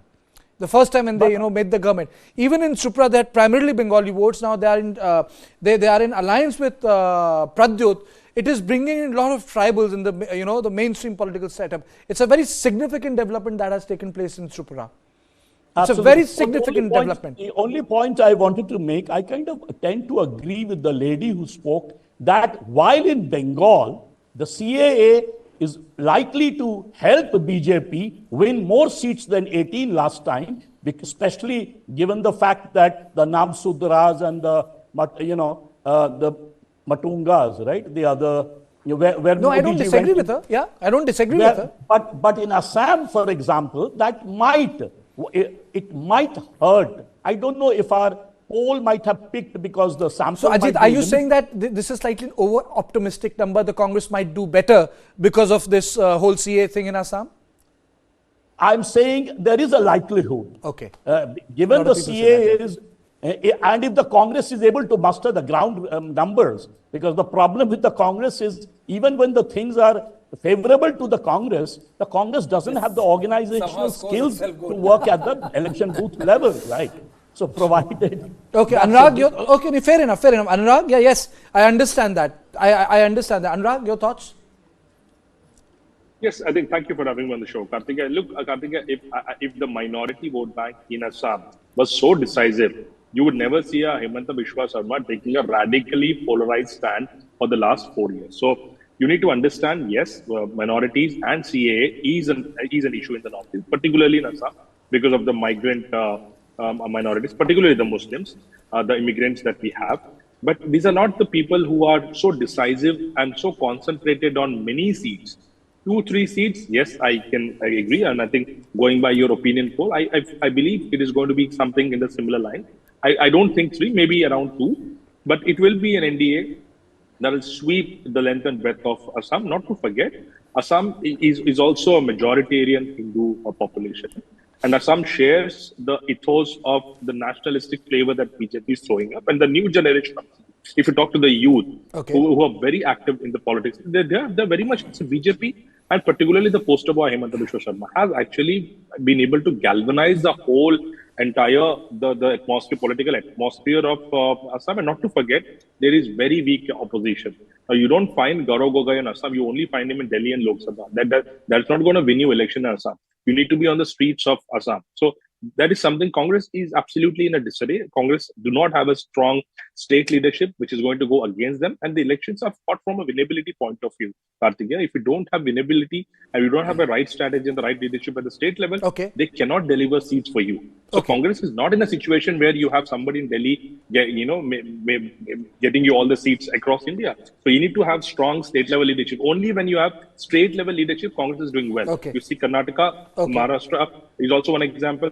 You have Telangana. You will find that Congress will do reasonably well in these states. But apart from any other, these three states, I don't see they have a strong state leadership. So Assam, for example, they've never focused on Assam as such. So I don't see this. Fair enough. We have, Anurag, we have a lot of states to go through. Now Tamil Nadu. The Prime Minister for last 3 or 4 days, multiple times have been going to South India. PM Mission South India. These are the headlines which we have read. But if you look at South, it's DMK Congress all the way. It's DMK Congress all the way. There is a huge problem for ADMK. Rakesh. Well, as I said, these are early days for BJP in South, and vote share increase would be significant, I think, more than what is expected, but converting that into seats right away is going to be a challenge. It is a formidable alliance that DMK and Congress have formed, and that will have both the regional and the national aspiration. It's a great, actually, example and template for the way this India bloc should have functioned, because they have not had any occasion to quibble around with each other. In that sense, they've stayed the course, and they have, so to say, strengthened each other, whereas that's not been the template and the case in many other states where they're said to be in alliance. So in that sense, Tamil Nadu is set for a course as it is. Is ADM a spent force? ADMK is a spent force, but these three numbers which we are giving to BJP is also, would be make BJP very happy, because right now they placed their bet on Annamalai, who is doing a Padayatra and is receiving good response. And if you go by the extent of which the top leadership of the BJP is backing him, the Prime Minister has visited the end of his Yatra. The Prime Minister has met him several times, and the BJP is giving him full backing in Tamil Nadu. The kind of backing we saw for Bandi Sanjay in Telangana. So it'll be interesting to see, if this takes place, BJP wins three seats in Tamil Nadu. I think it'll be a big day for the Bharatiya Janata Party. But though someone told me from close to the establishment that they're looking at a number of 6. 6. Yeah. Okay. Which is again, to my mind, being extremely optimistic. But you should dream big. Not me, the party. Sunita, your thoughts on Tamil Nadu? Congress doing pretty well with DMK? Tamil Nadu, basically the national parties, it depends on the ally they pick up. So AIA, DMK is in a bad shape, split and everything. BJP tried their level best. Besides the PM's visit, they had sent bus loads and train loads of people to Kashi. There are Shiva Bhakts in Tamil Nadu, and people had gone there, they visited the temple and went back. But unfortunately, they don't have the right partner. Okay. Shikha, it also means that, despite best of efforts, DMK is able to hold its cadre together, its space together. They have, despite creating controversy and a lot of headache for Congress party by attacking Sanatan Dharma, the so-called, if I may say so, the Dravidian compact rests with them. Shikha. I think so. I mean, if you look at the way in which the political culture evolves over time, and if you look at the political culture of Tamil Nadu over decades, it's not just that it was yesterday or in 2 elections ago or anything like that. It's decades. The political culture has evolved around the concept of Dravidian and the social justice movement. Therefore, the expectation that in an election where the BJP has tried to polarize on the lines of Sanatan Dharma, there will be a fight back, and a pretty tough fight back from the DMK, makes it all the more difficult for the BJP to make the, you see, you have to go in, when you're entering into a new territory, you have to play by the rules of the place. And the BJP was trying to rewrite the rules. I think that's a big mistake the BJP is making. Rakesh, you wanted to come in? No, I was saying that, the core strength of BJP, as we have seen with the Modi model, Karthikeya, is that, it's Hindutva, temple, then development and nationalism, and a bigger role for India in the global arena. So these four big planks. It's not temple. I would say cultural linkages. I mean to say, before Dravidian ideology came into being, there was part of Tamil Nadu that was connected with Kashi. Absolutely. So but in the impact people of from these, South went to Kashi. Yeah. So on the cultural piece, South has its own very, very rich perspective. It's not always at odds with what I'm trying to say. But the point I was trying to make, Karthikeya, was that development, as it is southern states, including Tamil Nadu, and primarily Tamil Nadu, the per capita income, the social indicators, the development piece is by and large settled in south, especially in Tamil Nadu, much better than many of the northern states. So development as an election plank via the Modi model will have not the same kind of appeal in Tamil Nadu as it has in Bihar. Okay, Anurag, why? I'm the Prime Minister had made the best of effort. Prime Minister has, through his own narrative, tried to create a, I wouldn't say parallel universe, but sort of a new language of larger cultural connect of Tamil Nadu with rest of India. Because if you look at pre-2014 narrative on Tamil Nadu, it was on exceptionalism of Tamil Nadu as part of the Union of India. I think there is a difference of approach. Prime Minister always speaks from the context of civilizational heritage and connectedness. Anurag. Yeah, I think BJP is going to do phenomenally well in Tamil Nadu, better than ever before. And one thing that they never had was, the right portrayal of parties' views, parties' stand. Party never got a platform in Tamil Nadu to speak about, what they bring to the people. This is for the first time, as you rightly mentioned, the Prime Minister making so many outreach attempts to Tamil Nadu shows that he wants people of Tamil Nadu to see what he's up to. He wants people of Tamil Nadu to know what his party is up to. So I would say, I would fairly disagree with the fact that Congress is going to do well. I can just bet on the TV. If you compare between Congress and BJP is going to sweep the whole of South when you go out the numbers. Yes, but you compare the numbers of India Alliance and BJP, it looks like a 50-50 affair. But if you, by and large, if you see, BJP still has a slight edge, because if you see the numbers, South is Karnataka, Kerala, Tamil Nadu, Telangana, Andhra Pradesh, right? So Kerala, they have one-sided, one-way traffic for BJP in terms of seats. And this has been the pattern for the last two elections, not going to change. Telangana is going to spring a surprise to you. You're going to get very healthy numbers. I would not be surprised if they're very close to Congress. They may just get close to double digits. But Congress is doing pretty well in Kerala. BJP will do phenomenally well. But Congress is doing pretty well in Kerala. Tamil Nadu, see, I see elections in two steps, Karthikeya. As you rightly mentioned, 3 seats. Any party, if you have to get 3 seats, the vote share has to be double digit. Today, the BJP's vote share, even if it crosses 10-15%, is going to be a huge boost. But sometimes what happens, even if you take 10% of votes, they do not convert into seats. Most of them. We have seen with Jansena Party in Andhra Pradesh, but 3 seats is clearly telling that they are going to get a double-digit vote share. Yet, they are also going to have a consolidated votes in some pockets, which is going to give them the seats, which is a very, very strong indicator for the upcoming assembly elections in Tamil Nadu. So I think they're pretty much happy by the performance in Tamil Nadu that we are, 4 seats. 3 to 4 seats is a very good performance for them. Yes, Prime Minister has made a difference, but I don't know whether BJP under Annamalai will be able to work on this sort of foundation which is trying to lay. And secondly, as Rakesh was saying, maybe it's a medium-term project, not this election, not the next election, maybe after 10 years. But there's another state, it's Karnataka, where Congress is in power. And numbers tell you a different story. Ideally, Congress should have done very well in Karnataka. But it also tells you that you can win elections. But if you can't run a government properly, the results will be different the next time around. Brijesh. Well, I think we'll also have to factor in one thing that whenever it comes to Lok Sabha elections, and the last two elections are any example to go by. Lok Sabha votes completely differently, and in the state of Karnataka, which has been a BJP bastion for a while, there is a large appeal of Prime Minister Narendra Modi, and that factor plays in irrespective of how the local government performs. There have been a couple of embarrassments, in the form so of basically you are saying that the Congress doesn't have any national leader. Karthikeya, I think it's as settled as 1 plus 1 is equal to 2. The Congress don't have a national leader. That is the reason why they have not been able to take the core points to the people and convince them. Remember, I told you, we were discussing about VP Singh earlier. We were discussing about Anna Hazare.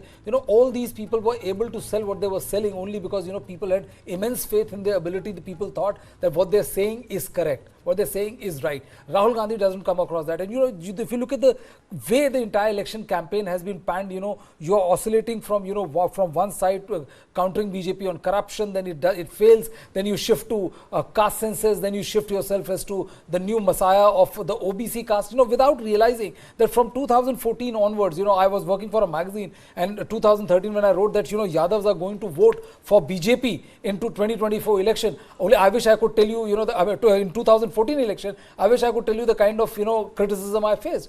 What people are not realizing is that there is no solidified bloc.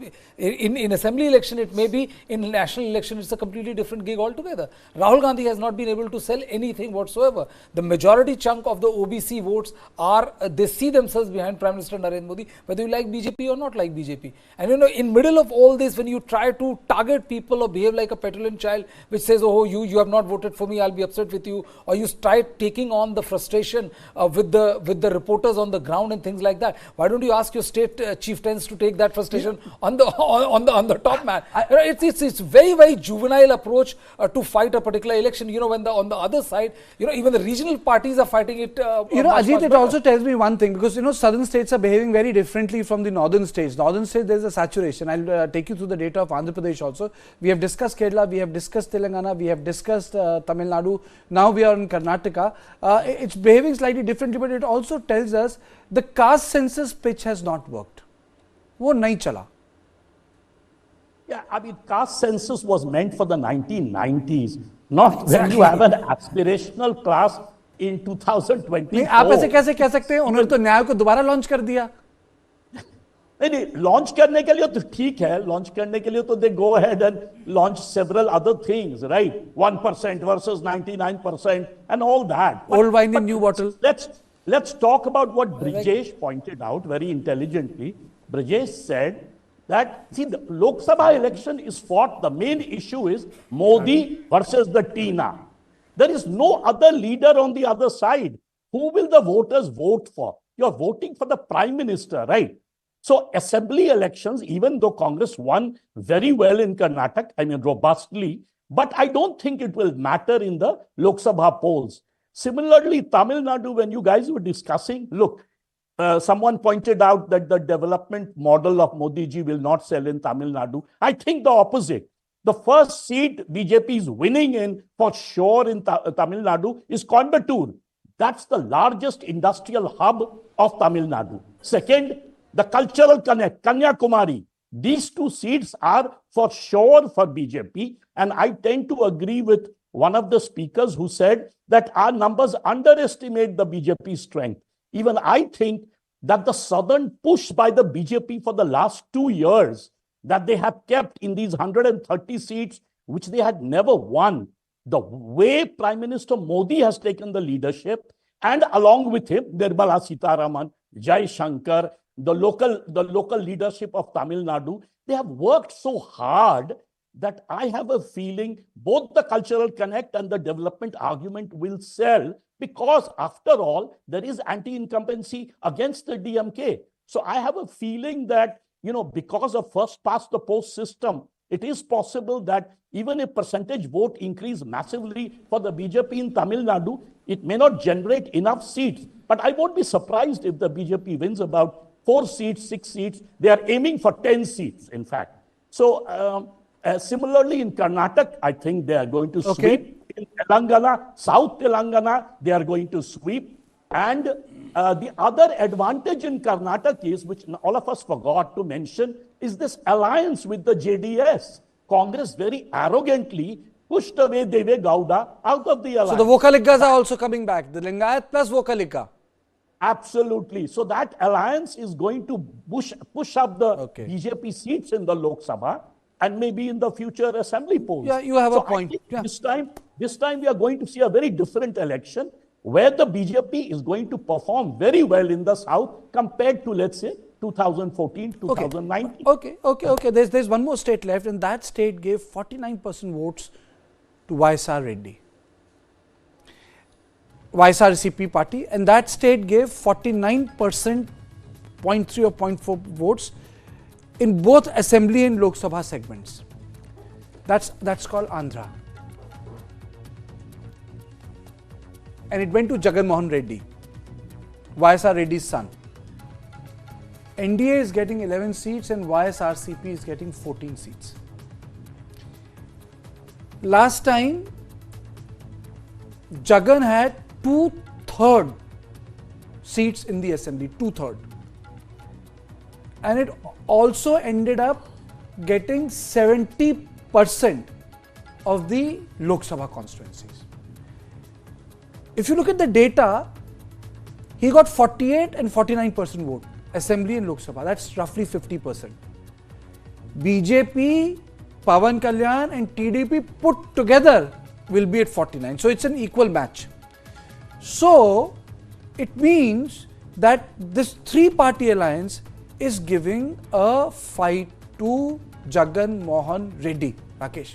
Absolutely. So, I think first and foremost, all of us are in agreement along with our external speakers that BJP is going to do vastly better in South in 2024 election than it did in 2014 or 2019. The level of optimism would differ and on the count side. Yes, indeed, the vote percentage will increase across the length and breadth of the South. Coming to Andhra Pradesh, I think, this the tie-up that BJP just announced and the work that it has been doing in terms of, identifying this state as a key project, including in the southern hemisphere, it's going to show results. So this alliance becomes a formidable force and adds to the overall tally for NDA as it comes and wants to strengthen its numbers. Okay, Anurag, can the state behave differently? I mean, so can Lok Sabha and Assembly polls be different? Because they are coterminous. Usually not. Usually not? Jo Kartikeya, so I'm in Vijayawada right now. And this is my home state. I'm waiting for Prime Minister's Sabha tomorrow. I'm going to be attending the Sabha. It's going to be a blitzkrieg rally and a huge gathering in Andhra Pradesh tomorrow, representing this alliance of three parties, right? So tomorrow it's going to be a mega rally. So I would like to the picture Abhi Bakiya, because if you see the poll day, Andhra Pradesh is 60 days away. Now we have 2 full months to campaign. One thing that I would probably tell you, and what I can tell you very clearly, is there is a very, very high level of disenchantment on the YSRCP side. I mean, for the reasons that we all know. And there is a reason why this alliance was talked about for last so many weeks.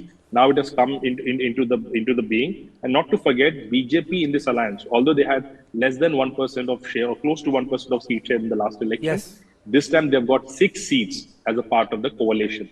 So if the considerations are being made, there is a very strong relevance in the backing for these considerations. Now, it is too early to predict, although let's not also forget that YSR Congress party has got 151 MLAs. And also, I want to tell one important thing. You asked me a question about the pattern. Andhra Pradesh has this culture of having a simultaneous assembly and parliament polls for so many decades now. Now, Andhra Pradesh always, the vote translation from an assembly to parliament is upwards of 90%. So when a person enters the booth, if he votes for one party, the likelihood is 90% that he will vote for the same party for the Lok Sabha. Now the problem here is, since they are fighting as an alliance, a party in an assembly seat a person might be compelled to vote for TDP, but a Lok Sabha candidate might be of BJP. So he has to click TDP in one ballot and another ballot would be BJP. So how the vote transfer would happen and in this next 60 days would be something very critical to watch out for. The coordination between these three parties, because the alliance took shape just 1 week back, it is very critical to see that how they all come together and work together. Because not to forget, TDP and Janasena have a very strong overlap of the vote bank. So Janasena, the YSR Congress is very strong in the Rayalaseema belt, whereas the coastal Andhra belt, right? the central Andhra belt and the Visakhapatnam and Srikakulam belt. That is exactly where TDP Anurag, is tell me strong one thing. and Janasena is also strong. For the viewers outside Andhra, Anurag, viewers outside Andhra, where is Jagan Mohan Reddy losing? The guy sat at 50% of the votes. Ja kya raha hai?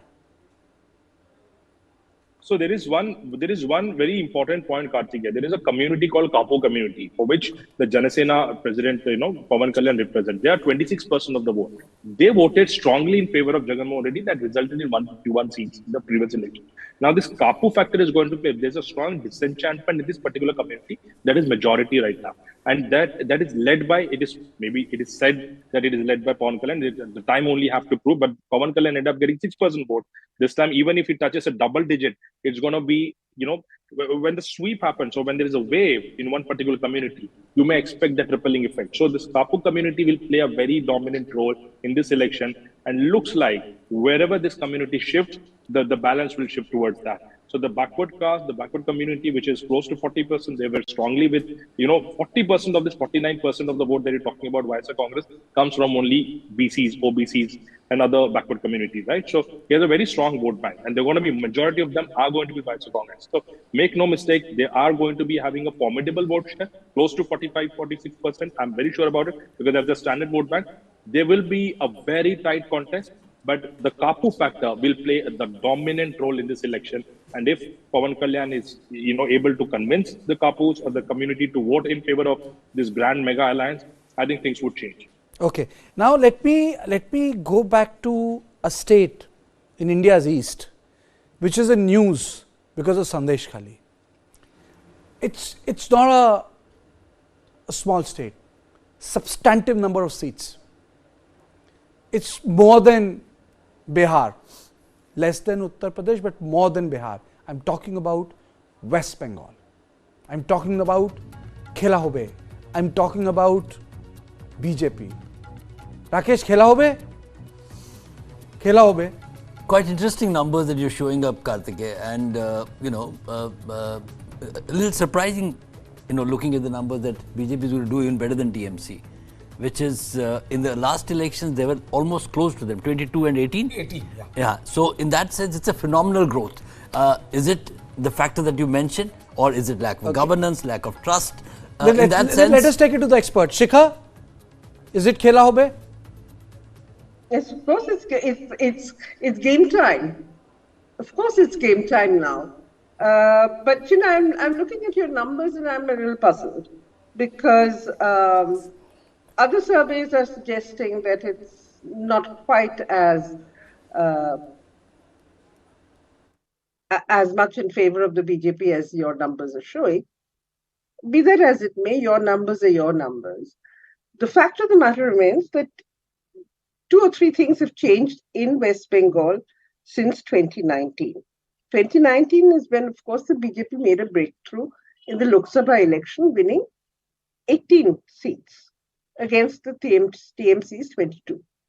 Now, what's changed? What's changed is that in 2021, the rest of the opposition got decimated and the BJP emerged as the official opposition party, number 2 party in West Bengal.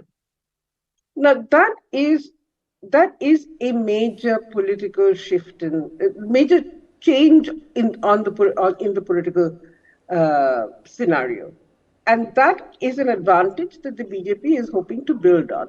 Now, whether it can do so or not, by mobilizing, someone used an incorrect description, but however, the Matua scheduled caste vote in Bengal is something that will have to be watched, because it is the CAA which is the problem. Shikha, if I'm not wrong, Prime Minister in Bangladesh went to the Matua shrine? Yeah. Sorry? Prime Minister Modi in Bangladesh went to the Matua shrine? So what? So, I mean to say, are you talking about the same community? Yeah, I'm talking about that community, yeah. The Matua is a scheduled caste community. It has pockets of influence in other constituencies, but three constituencies mainly it will have a major impact. The issue really is that the CAA, as I said about Assam, and I'm going to say the same thing about West Bengal, whether on second thoughts, this particular measure, which was one of the Modi ki guarantees that he had promised in 2019 he would get done, this Modi ki guarantee is not going to kind of make it more difficult for the BJP itself to reach the kind of targets that you have set, and B, to actually better the 18 seats that it won in 2019. The CAA is a problem, and Mamata Banerjee was very conscious of this on the 10th of March, long before the CAA rules were notified in the Gazette. On the 10th of March, she made it very clear that under no circumstances would she allow CAA to be implemented. She actively discouraged the people and said, don't do it. You're already citizens, don't do it. And therefore, I think that there are several issues on which the BJP needs to be very, very careful on how it takes the fight forward. Okay. It doesn't have a lot of time because if you see, every phase of the 7-phase election, there are several seats where the BJP and the TMC are going to be fighting each other. Okay. So the BJP doesn't have a lot of time. The BJP needs to get its act together. The BJP has the BJP and the Mamata Banerjee government are fighting. The game is on several issues, and I'll just list them very quickly. One is, of course, the CAA notifications, and whether the population buys it in as BJP's guarantee, which it is now going to fulfill and give them the kind of status that they actually don't enjoy. I don't know. Number two is that will the Modi ki guarantee factor work better than the Mamata ki guarantee? And this is the Mamata ki guarantee card has been played by Mamata long before Modi ki guarantee campaign really took off. And the issues are Narega payments, housing, etc. So, there is the fight is going to be intense. I don't know whether BJP is going to take full advantage of it at this point. Okay. Ajit, do you think that it's going to get bogged down by these issues, or Sandesh Khali is going to provide them that narrative edge? I actually grew up in West Bengal for the first 20 years of my life. I read and write Bengali. Let me start with that, okay? See, according to me, one factor that we haven't talked about is the trifurcation of the so-called secular vote, right? Congress, CPM, Trinamool. Congress, CPM, Trinamool. Yeah, they are contesting separately. So what is happening that the BJP is actually eating away the Congress vote and especially the CPIM vote. In fact, the main slogan in Bengal, if you move around, if you talk to the people, they say Ram instead of Bam. It's the complete left which has moved to, in this case, the BJP. At one time, they had moved towards Trinamool, right? So I think Sandesh Khali, of course, is merely a symbolic issue, but I have a feeling that both the Matuas that she talked about and the Nam Sudras, these are aimed by the BJP's CAA policy, and these are both scheduled caste communities, and they are going to move in a major way towards the BJP on this issue. At the same time, there is Mamata's anti-incumbency all over among the Bhadro Lok. At one time, Mamata was banking on the combination of the 30% Muslim vote and the Bhadro Lok because she's a Bengali Brahmin. Now, in the assembly election, that worked perfectly. But in Lok Sabha, where Mamata is no more the PM candidate, had Mamata stayed in the India alliance, formed an alliance with the Congress, then at least it would have seemed to the Bengali middle class, it is Modi versus Mamata. But it's not anymore. It's the Modi magic for the Lok Sabha. And number two, as I said, this triple bifurcation of the vote or trifurcation of the vote, the Muslim vote also will get divided to a great extent depending on the constituency. And finally, advantage BJP. In fact, in one of my pieces, I pointed out, I expected the BJP to get 28 seats instead of 26. This time, Bengal is going to be a total. So the question is, Ajit, the question is, you would then recall that Congress used to be called the B team of the left party. So now I'll come to the now the Congress is the C team of the B team. So I'll come to the A team of the opposition, the left party. So what has happened to the left party? Because the B team has become the C team. Completely marginalized, you see. The trouble is that they neither formed an alliance, they are part of the India alliance, but they haven't worked out the alliance either in Kerala or in West Bengal. And as a result, it is going to get rogered in this Lok Sabha polls. So remember, at one time, this was 2004. How many seats, Ajit? Right? I know you're not a soothsayer. How many seats? To the left, yes. Zero. Zero? Zero to the Anda. left. And even Congress, I would say zero. But Congress achieved that in last election, if I'm not wrong. That's right. And that's why I pointed out. What I'm saying is, that's why I said a complete turnaround this time, which is, opposite of the logic, because everyone thinks that West Bengal is Mamta's state. West Bengal might be a Mamta state in assembly polls, but not in the Lok Sabha anymore, because of the way the suicidal politics that Congress versus Mamta started. Remember when Mamta was almost screaming when Rahul Gandhi entered West Bengal with his Nyay Yatra, and Mangba shouted, what do you have? Only 40 seats. That was the nail in the coffin. She realized, like Nitish Kumar, that I'm not going to be a PM candidate anymore. So Nitish Kumar went on the other side, and Mamta basically pulled out of the alliance. I mean, कहने के लिए she is part of the India alliance, but she is not actually an India alliance partner anymore in West Bengal, and she will be the biggest sufferer. So will the Congress. In fact, I think Adhir Ranjan Chaudhary has helped the BJP more than he is helping the Congress. Okay. So, Sunita, do you think that the Congress party can go the Swatantra party way? Karthik, thank you for remembering me. I was wondering whether I'm online. No, I didn't forget you. No, I didn't. It was good to listen you can always come in. You just need to do this. No. I thought you thought that from north, south is very far and West Bengal is very far. Not at all. Not at all. Good one. Back to Karnataka, which was the gateway of BJP to south.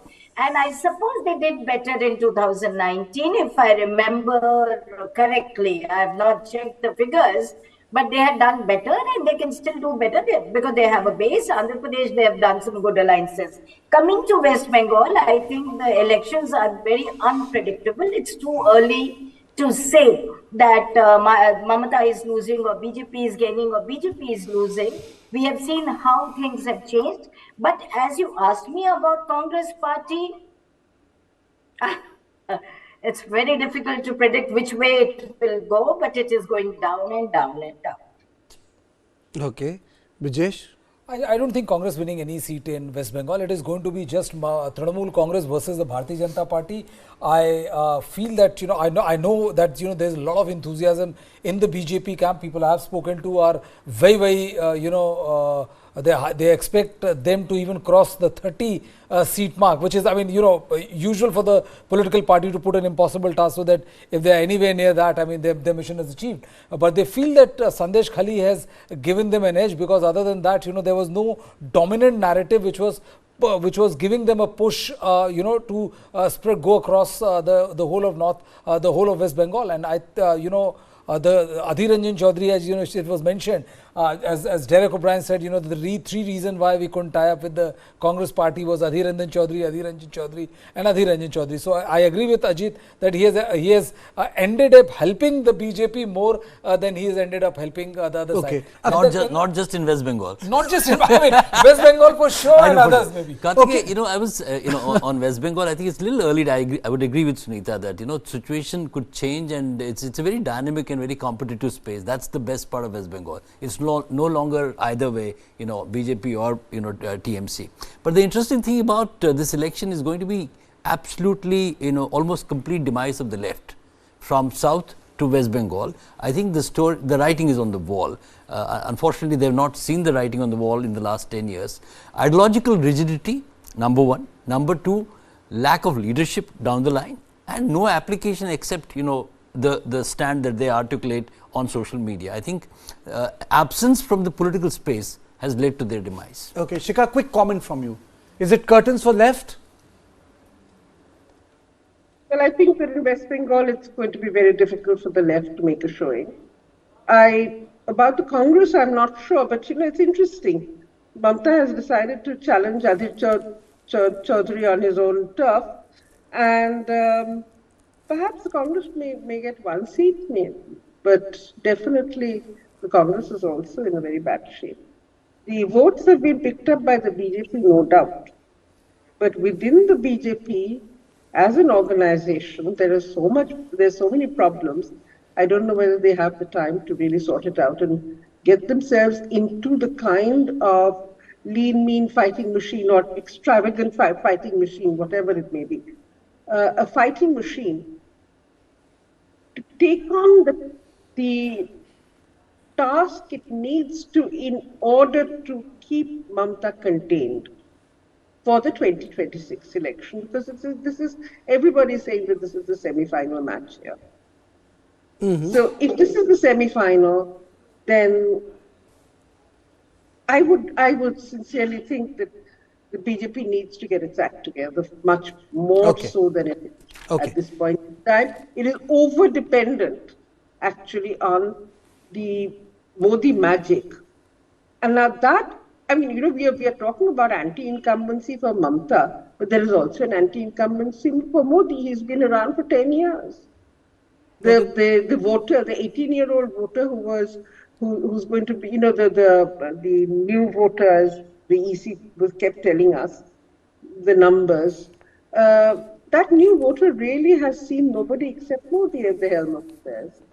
So yes, we'll have to figure out how that anti-incumbency works. Okay, I think you can see the same thing from a different perspective. Maybe we'll also we must have grown up seeing no big opposition leader. So obviously the larger idea he would imbue, there is one national leader called Modi, but that's for the voters to decide. Now the two most important states, before we give you the full figure, Delhi and Maharashtra. Please put both the states on air. NDA 28, India 20. Wow. So, I'll start with Maharashtra. Rakesh, despite being battered left and right and center, I'll give that space to Mahavikas Aghadi. It's quite a fight. Yeah, I think Maharashtra is a great case study of virtue and vice sleeping together. So in that sense, the impact and the import of that is bound to fall somewhere. So these numbers probably reflect that. I think, the pure play Modi template, which I summarized as development, nationalism, cultural context, in Maharashtra, I think that made an exception. Pure play arithmetic of, alliance politics, going for so to say, bringing in all the partners together and hoping that nobody is going to touch you. I think that's a bit of a mirage, and that mirage probably is showing in these numbers. Brijesh, is it because of the sympathy which Uddhav Thackeray may get? Well, and there was a news which I read today morning. Is it a possibility Raj Thackeray joining hands with NDA? Well, Raj Thackeray is most likely to join hands with NDA. I think, the interesting thing is that if you go from the time, when Uddhav Thackeray, the MVA government fell and, a majority of Uddhav Thackeray MPs and MLAs switched side to join Eknath Shinde, then, NCP broke and all. Nobody, no political analyst worth his salt from Maharashtra completely wrote off MVA. They somehow always they suggested that please don't write MVA off. It is not curtains yet for the parties. And despite the kind of debilitating effect the NDA had on these Shiv Sena and NCP and also Congress seeing a decent exodus of its own, they never wrote off the MVA faction, and that was always very, very surprising for me. And I think these numbers are a testimony to the countless number of edit pieces which I have read related to Maharashtra. But the BJP per se, if you ask me like, what the BJP thinks, BJP per se is very, very hopeful that they will be winning at least 40 seats out of Maharashtra. But it's so surprising, 5 years, 10 years ago, people would say that Raj Thackeray is more talented. I personally feel that, he's one of those leaders, could have been Bal Thackeray sort of an image. But, that ship has sailed. That ship has completely sailed. In fact, I would say that a novice like Uddhav, has still done a better job, despite the court saying that you should have remained as a chief minister. You gave in, and that was a very surprising judgment. Honestly speaking, you say of an equation A, B, C, D, E is wrong, but is equal to F is not F, but G. So that was you asked me personally, that was pretty absurd. I think people of Maharashtra essentially wanted BJP and Shiv Sena, the original one, to be together. I think that this vote would be against that. Jodi wahi thi. Original Jodi. And the moment you do those flirtations on the left and the right, for both the parties, that's where it is. So what happened? Poopaji, Nana, Nani, Dada, BJP has also not been able to explain how, that getting of Ajit Pawar and, the memes doing and all, that, the Prime Minister saying that this is a naturally corrupt party, a naturally corrupt party, Ajit Pawar, 70,000 crore, all of these, and all of a sudden the guy is sitting on your side. Sunita, Maharashtra? It's a one big theatre, Bollywood impact, two Shiv Sena, two AP. I don't know which way the vote will be going, but definitely Congress may pick up few seats. So this is one state. No, vote will go, but एक ही रास्ते पे नहीं जा रहा है, मतलब double रास्ते पे चला जा रहा है. Because यहाँ तो drama है, बिल्कुल drama है. And look, I don't know, there may be some movement. Even now, after the elections have been announced, let's vote Maharashtra. Okay. Ajit, your thoughts on Maharashtra? Surprising? If you would have asked me this question when Rahul Gandhi started his Nyaya Yatra, I wouldn't have trusted these figures. But what happened the day Rahul Gandhi started his Nyaya Yatra, he lost one of the top Congress leaders, and then later Ashok Chauhan, the former chief minister, one of the tallest Congress leaders, went over to the BJP. Now, what has happened? You see, Rahul Gandhi doesn't control the votes in Maharashtra. These leaders control the vote in Maharashtra. Like in Rajasthan, for example, Gehlot controlled the votes. Kamal Nath or Digvijay Singh controls votes in Madhya Pradesh. So Maharashtra was at one time the strongest Congress state, right? And at one time Sharad Pawar used to be part of it. But what the BJP did, ever since Shinde shifted out of Shiv Sena, they have cobbled back their original alliance, which was technically a natural alliance. I was talking about the minimum connected winning coalition, Hindutva and right wing, right? The BJP, the Shiv Sena, and in this case, the Raj Thackeray as well. That is a natural alliance for people, which was broken because of Sharad Pawar entering and doing some kind of out-of-the-box settlement. Now, given the fact that... You recall that famous Mount Abu photograph? Ajit, do you remember that famous Mount Abu photograph? I'll not name the industrialist, but then Sharad Pawar was like this, and then people knew boss Shiv Sena is out of favor. BJP will form the government on its own. That was the oxygen pipe he gave, Mr. Pawar. There's one more thing which I would like to mention here, Karthike, is that, that people... You recall the photo? No, of course, everybody recalls the photo, if it's like, when we are giving too much credence also to the people who are leaving Congress. Because, if you look at the fact that, one of the leader who left, Millen left. आप आदर्श नेताओं के बारे में बात कर रहे हैं? So Millen left, by the Millen left, they were saying, oh, it's a big exodus, people, the chances of the Congress will get hurt. When you ask me this question, I think it will help Congress more than it will hurt Congress more. Same is the case with Ashok Chauhan. Look at BJP, you may be 50 things, there is a 75-year formula. So if you are not winning, I'll retire you by 75. But if I see a spark in you, you may Yadurappa 81, this is still there. I will get Metro Man because I want to open my account in Kerala. I'll get 91-year-old guy to be my chief ministerial candidate with the same 75-year rule. So, when you look at BJP, all they look at is the most important thing is winnability. Right now, the reason why the Congress has gone down the drain is that they look at favor, it's like X person's, son or nephew or wife, let him give the ticket. Winnability as core has dissipated a lot. And that is the reason why the Congress is... Yeah, Brajesh, in case of Maharashtra, winnability was already, so to say, guaranteed with the new Shiv Sena and BJP joining hands. I don't know what was the need. I mean, will these guys bring in? Nothing. Milind kept on saying that. Is it a gain or a loss? Are you saying that the opposition is Mother India? No, I'm opposition more than Mother India. It's a metaphor. It's a metaphor. I mean, it's a powerful Indian metaphor. It's a. Let's not be realistic about it in the sense what happened, but it's a metaphor in the sense who should succeed, what is right, and what is the correct thing. I think that is well past its sell-by date. I don't think the Mother India syndrome is not working. But I think let's face the reality. The virtue of right in politics across political hues has been on the decline. Okay. Yes, opposition needs a strong voice, a strong, committed leader. You can't have a moving target like we have, in this Bharat Jodo Yatra, who is working very hard. We all, so to say, invested faith once the first Yatra happened.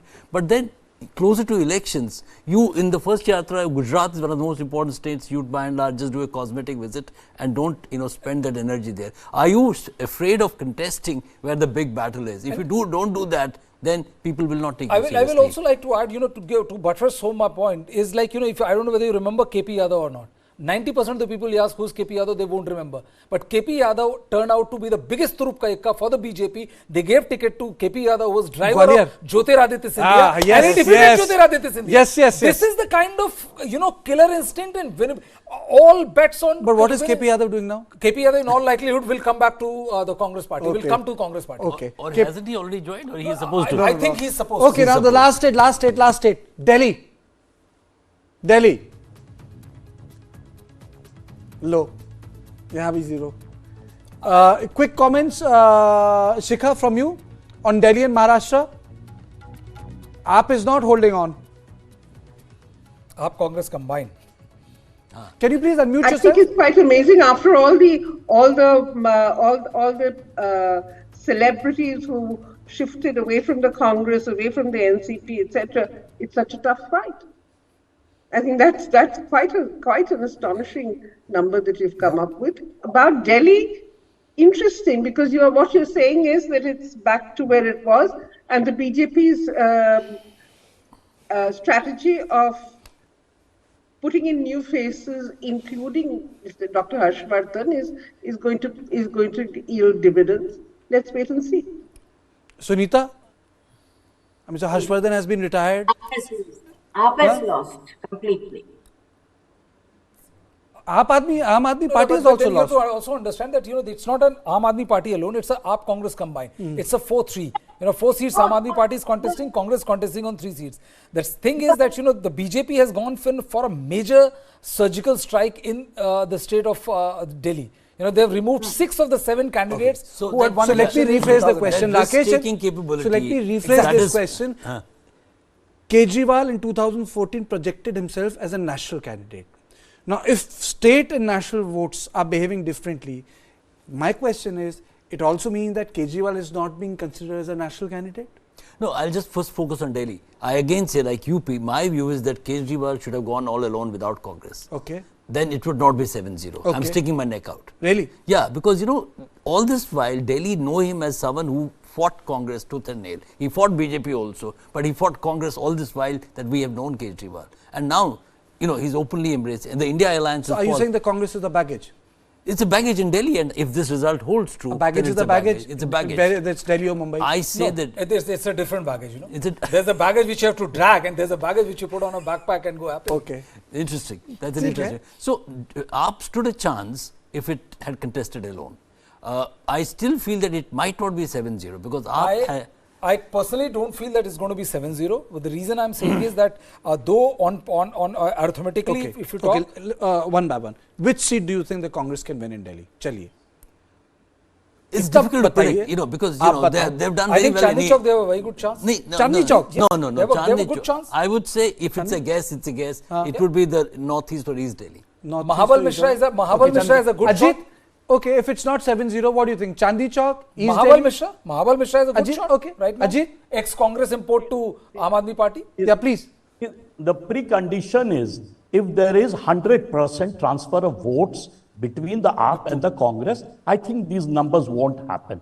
I think I tend to agree with Brijesh that probably it will be sort of 5 BJP, 2 at least the India alliance, because it depending on the transfer of votes. As someone pointed out, at one time Congress and AAP used to hate each other, yes. But remember, at one time, Nitish and Lalu used to hate each other.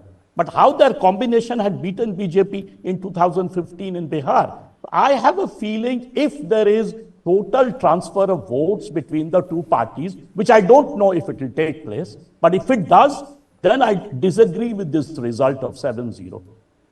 Okay, Rakesh, you wanted to say something? National aspirations. You asked me a question about, yes, national aspiration. Kejriwal contested from Banaras. That all was this the question. while, all this while, we've known in the last few years now, from 2019 onwards, Kejriwal is attempting 2029, not 2024. Okay. So, he is preparing hard for that. I was told Rahul Gandhi was doing that. Rahul Gandhi will keep working hard. Okay. So, in that sense, I think 2029 is the target. He has, let's not undermine Kejriwal. He has now converted Punjab as some One thing state. I'll give it to him. He's a survivor. No, more than survivor. Find me one political party. He's a full-time politician. Which has grown the way Arvind Kejriwal has when I use the word survivor, I always say that there is one thing which is common in politics and jungle. Eventually, there are no winners in long run. Survivors are the most important. Longevity, ability to stay the course. If we respect democracy, we must also respect our politicians. Okay. In that sense, I think survivor may not be the best word that I would use editorially. He has shown that he is a full-time politician, 24/7. You like him or you dislike him, he has made you a can't presence. ignore him. You cannot ignore him. Yes. And that's the mistake that BJP did earlier in 2 assembly elections. And that's where, he has come about as someone as strong as being active in 2 states. Which means that Arvind Kejriwal, you are arguing, can recapture or has the capacity to recapture the imagination at a national level? He's working towards that. He has an aspiration. I'm not too sure whether he'll be successful or not. We'll have to see because it's little early days right now. 2024 election, if the numbers look like they are being talked about, our survey will give the final numbers. It's obviously going to be a little discomforting and, so to say, discouraging for all those who are in the fray for the Prime Minister's role any day. Okay, now before I give you the final title, let me come to some broader issues. Ajit, in this election, fundamentally, which is the most prominent issue? Is it like governance of 2014 or nationalism of 2019? What is the most prominent theme as of today? See, I think that basically development is the biggest issue in this election compared to, let's say, 2014, where it was anti-incumbency against the Congress. And it's the development focus of the Modi government. Remember that slogan, Viksit Bharat. That, I think, especially given the way we were battered during, let's say, the corona crisis or, the global recession going all around, still India is holding up. Still we are growing at a very fast pace. I think that if it translates into jobs in the future, with the BJP is trying its level best, I think that is the main focus. There are obviously side issues, but being trained in psephology, I always thought that the pocketbook model of voting helps the most, which is if the voter thinks that they have become better off in the last 5 years, they vote for the incumbent. If they think they have become worse off, they vote against the incumbent. So I think primarily that is the issue. But if you look at the broader parameters of this entire survey we did, and all of us spoke, there are certain consensus points. Mr. Modi stays the #1 leader. I don't think that we see much of an anti-incumbency. In fact, what we see is an incumbency advantage in his case. #2, the decimation of the Congress. I mean, think of this party, 414 seats reduced down to in 50s and 40s. And they might repeat. I mean, some of the surveys have given them 70 seats. But I doubt that very much from our survey. And third, and one X factor that none of us talked about, although some of the analysts are from UP, if there is a swing of Mayawati, either way, this way or that way, in the next few days as the social media gossip goes, or in the long term in the post poll, I don't think she'll end up getting much seats if she contests alone. But if she moves towards the India alliance, and everyone is just waiting, it seems, in the India alliance to get her even as a PM prime ministerial candidate, then there might be some shift. Maybe this, what is happening right now, I don't know to what extent the opposition will be able to sell that to the voters, the entire bond scam. So that might be an X factor. And finally, my final point, if there is any future challenger, potential challenger of BJP in the long run, I don't know, 29 or later, I think it's Arvind Kejriwal. Look at his graph. Look at the way this party has grown. Punjab, Gujarat, 16%.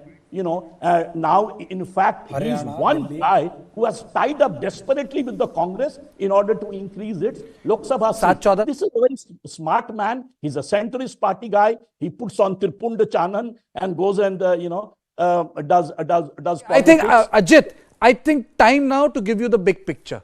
The green signal has come. And this is the big picture which is going to be on your screen in a couple of seconds. NDA, 376. India 113 and 34 to other. This is the big picture. Rakesh, your thoughts? Let's keep the big picture.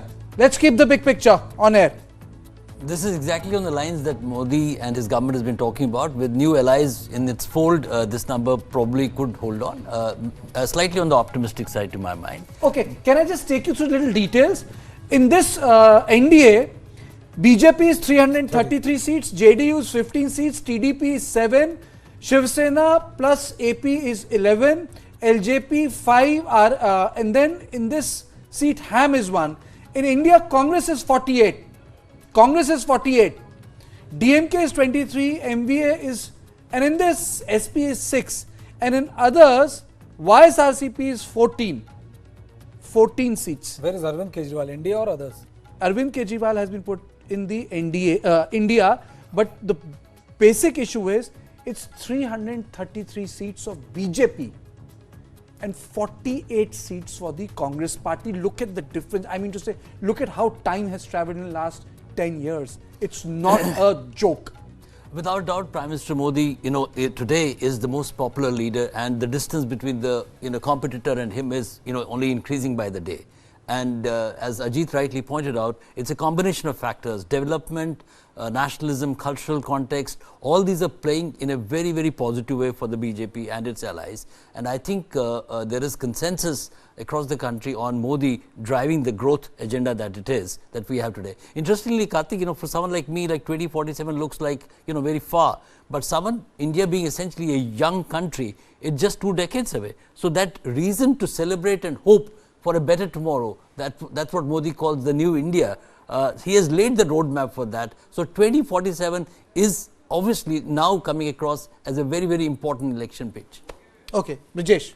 Well, I think I agree with the number because, if you go by the two most important, arithmetically most important states, which is UP and Bihar. UP, I think, the BJP will get couple of more, 2-3 more seats than what is being projected. I think, and if figures in West Bengal holds and if figures in Karnataka and Andhra Pradesh holds, then I think these numbers are on the right side. Surprisingly, the Congress will not be able to match its current tally as we speak, 52 in 2019 and 48 in 2024. It will be a big setback, and this may result into several minor mutinies within the Congress party if the figures which we are witnessing holds true on June 4th. We will see a big exodus from anybody who wants to build a career in politics outside Let Congress. me be the devil's advocate also. Ajit, it's not 370. It's falling short. It's 333 seats. Let me be the devil's advocate here. But that doesn't change the picture on the ground. No, absolutely no. That's why I said. I'm just saying that's why the 370 is a question for Ajit. That is why I said, let me be the devil's advocate. It's a Catholic word, The people, the devil's advocate, the priest would do the job. I'm being the devil's advocate. Ajit. So basically what we are talking about is an increase of 30 seats of the BJP. Correct. And that we all agreed, in fact, all of us did a state-by-state analysis. The southern states is exactly where the BJP is creating new numbers while holding on to its northern bastion, which it did in 2019. In 2019, it was a sweep, right? Gujarat 26, Rajasthan 25, same thing with Madhya Pradesh with the exception of Chhindwara. It was sweeping all over in Lok Sabha. So what is going to happen in the north? The BJP is going to retain its base, maybe 1 or 2 seats in Delhi or Haryana, but largely it will keep its base. It will penetrate Bengal and the south. Yeah. That's where these extra 30 seats are coming, so and that's why the 370 it could be 370 if Maharashtra. Okay, let's first take a quick comment from Shikha and Sunita. Shikha. Yeah. Well, I think this is going to be a very interesting perception election. Mr. Modi as the most popular leader versus Mr. Modi whose performance as experienced by people in their lived experience is at variance. So it's interesting how Modi actually sells the aspiration, hope, future, 2047, 2030, 5 trillion economy, number 3 world ranking, whatever it is. It's going to be a perception battle between how people's lives have been impacted by the government, its policies and its actions over the last 10 years versus the image of Mr. Modi and what he represents to the people. It's going to be a very, very interesting election. Sunita, and I have not forgotten you. No, you haven't. I won't let you. Well, in any way, as Ajit said, 30 seats more. Great going because they got optimum in North and they're picking up elsewhere. So it's actually a great going. According to me, it is a religious renaissance that we watch in our country today. It's Modi and his face. He's the lucky charm for them. And a Modi ka guarantee. And the other good slogan that they have picked up is Modi ka parivar. I think we should not forget that because it brings emotions. Having said so, what we learned from the India side is that the regional parties seem to be doing Sunita, this is the difference. Sunita, this is the difference. It's the new politics. Sometimes people don't understand that the reference point of Indian politics has changed. Even if it is 333, it's not a joke. It's not a joke. No, it's not. It's not a joke because, everybody was thinking if I can come in, Karthikeya. To lose seats. You can't go more than what you have already got. If they've done it, one thing we should always remember is when we are talking about BJP, they fight election to win. They are the people, for them, it's something which I think other parties should be learning from them. The management at the micro and the macro level and picking up issues quickly. I think this is also their strategists have made a Mickey of. I wanted to make a broader point. What happens, whosoever wins, but we must respect the numbers. And voters are very, very discerning. No, I'm just saying, voters are very discerning. So I have a slight nuanced disagreement. When we say lived experience and perception, for the voter, the reality is he puts his best mind forward when he or she goes to vote. So in 2019, there was a view this is tyranny of numbers when BJP got to 303. But no one said this when Panditji got more than 360, when Indiraji got more than 350 seats, when Rajiv Gandhi got more than 400 seats. What is tyranny of numbers? I would say that the result of 1998, I'm saying respect the voter. Respect the voter. The voter, in his or her judgment, takes the best decision. So let's not question the system where we began with the Election Commissioner's press conference today and the voters' capability to see the right and the wrong. Brijesh. Well, I agree. I mean, I completely agree with this number. And there's no, I mean, you can say that it's a tyranny of number, you can say whatever you want to, but the fact of the matter is that, it's like EVM. EVM is bad if I lose, EVM is good if I win. So Correct. it's like, it's a very facile argument. Vajpayee lost by 1 vote. Vajpayee lost by 1 vote, and, but these numbers are pretty impressive and pretty staggering. And I say that, Okay, Ajit wants to come in. Just one point that we didn't discuss, because in a survey you cannot, and that is both 2014 and 2019 were what we psephologists call critical election. And what is a critical election? Number one, the turnout is very high. They call it the mobilization factor. That's right. Both these two turnout were the highest in the history of India. If you look back, 1984, 1977, these were critical elections. And you saw how Rajiv Gandhi got 414, or in 77, Janata Party won. So my point is, the BJP's way of mobilization, its strategy, is going to increase the turnout in such a massive way. You saw that in Madhya Pradesh, right? When there was a tight contest between Congress and BJP in the last election, the BJP went and increased the turnout so high that they got a 9% advantage. Correct. That's exactly what is helping the BJP. 330 seats advantage over 2019 when we had Pulwama or whatever. The reason is because the BJP is prepared to jack up massively the turnout, which we will see in the next 7 phase, almost till June, the whole of May, half of April, and that will turn into this massive majority that we see of 333, or in this case 376.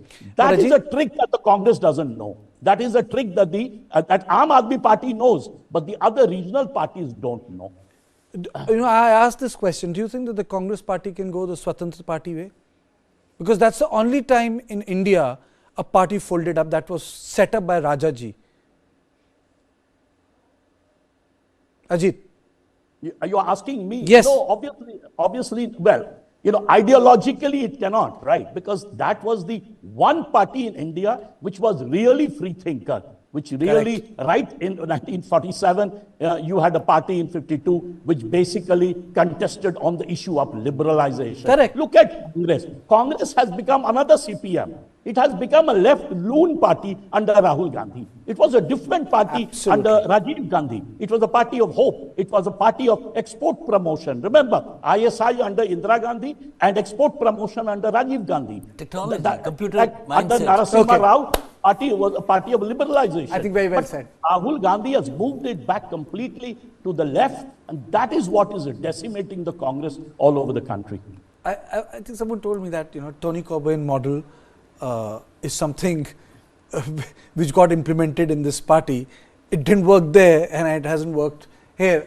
But anyway, every political party reserves a right to choose its own leader and choose its own destiny. So this was our survey, TV9 Polstrat Opinion Poll, in which clearly indicates that BJP is sweeping the elections. I don't know whether it can be is bar 400 par, but they are close to 400. And I don't know whether it's 370, but they are moving there. But one thing is clear, that the trajectory is upwards, and a lot of reconfiguring would be required on part of the opposition or the multiple oppositions which are in existence to create a paradigm which can give a choice to the voters. It means that there is no choice to the national voters. We are back in a state in 50s and 60s and even early 70s where you had one big national party and you had multiple opposition parties at state. And I think this win will solidify that trend, and well, people will say that from 1998 till 2014 what we saw was an electoral exception. Thank you Rakesh, thank you Ajit, thank you Brijesh, Shikha, Sunita for joining me on this show. But I leave you with some of the key takeaways of the press conference held by the Chief Election Commissioner. General elections to the Lok Sabha जो विश्व का सबसे बड़ा लोकतांत्रिक त्योहार है, सबसे बड़ा लोकतांत्रिक त्योहार, biggest 543 parliamentary constituencies, of which 84 are reserved for SCs and 47 are reserved for STs. तो इस 543 पार्लियामेंट्री कॉन्स्टिट्यूएंसीज के महा त्योहार में शेड्यूल बताने से पहले सभी वोटर्स का फिर से हाथ जोड़ के आग्रह, अनुरोध, गुजारिश that please join for the voting, come on the day of voting, छुट्टी मनाने ना जाएं, जरूर आ जाएं। Schedule of the Lok Sabha poll, phase 1, we'll do it in 7 phases, as was done last time. 7 phases. Phase 1 will start from 20th March notification, 5 days from now. And last date of withdrawal would be 30th March and date of poll would be 19th of April.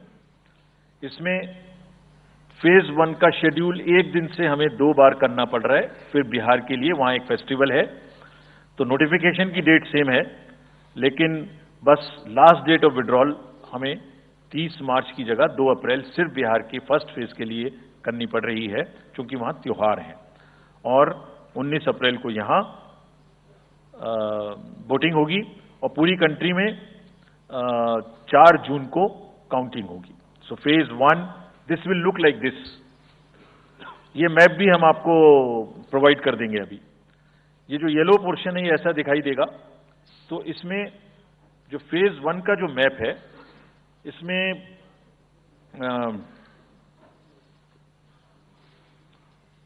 North east नीचे Tamil Nadu, Rajasthan, centre में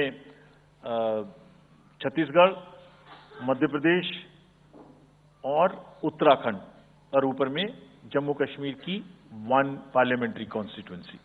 ये yellow first phase का आपके सामने में map है।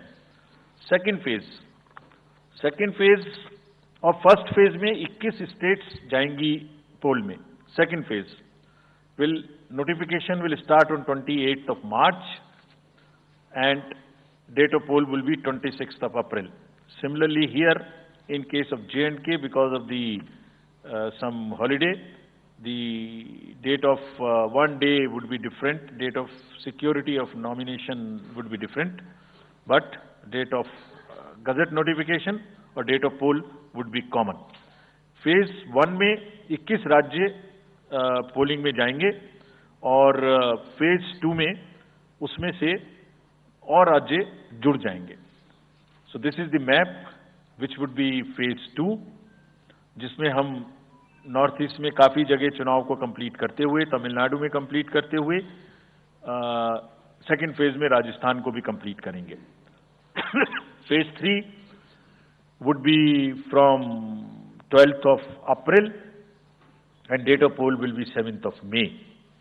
इसमें भी टोटल 12 स्टेट्स उस समय में जा रही होंगी और इस फेज में 3 नए राज्य में चुनाव शुरू होगा। इसका मैप कुछ इस तरह से दिखाई देगा। राजस्थान हम कवर कर चुके होंगे, तमिलनाडु कवर कर चुके होंगे, केरला कवर कर चुके होंगे, गुजरात इसमें कवर कर लेंगे, नॉर्थ ईस्ट पूरा कवर कर चुके होंगे और हम नए राज्यों को मिला के 3 इसमें नए राज्य भी जुड़ेंगे।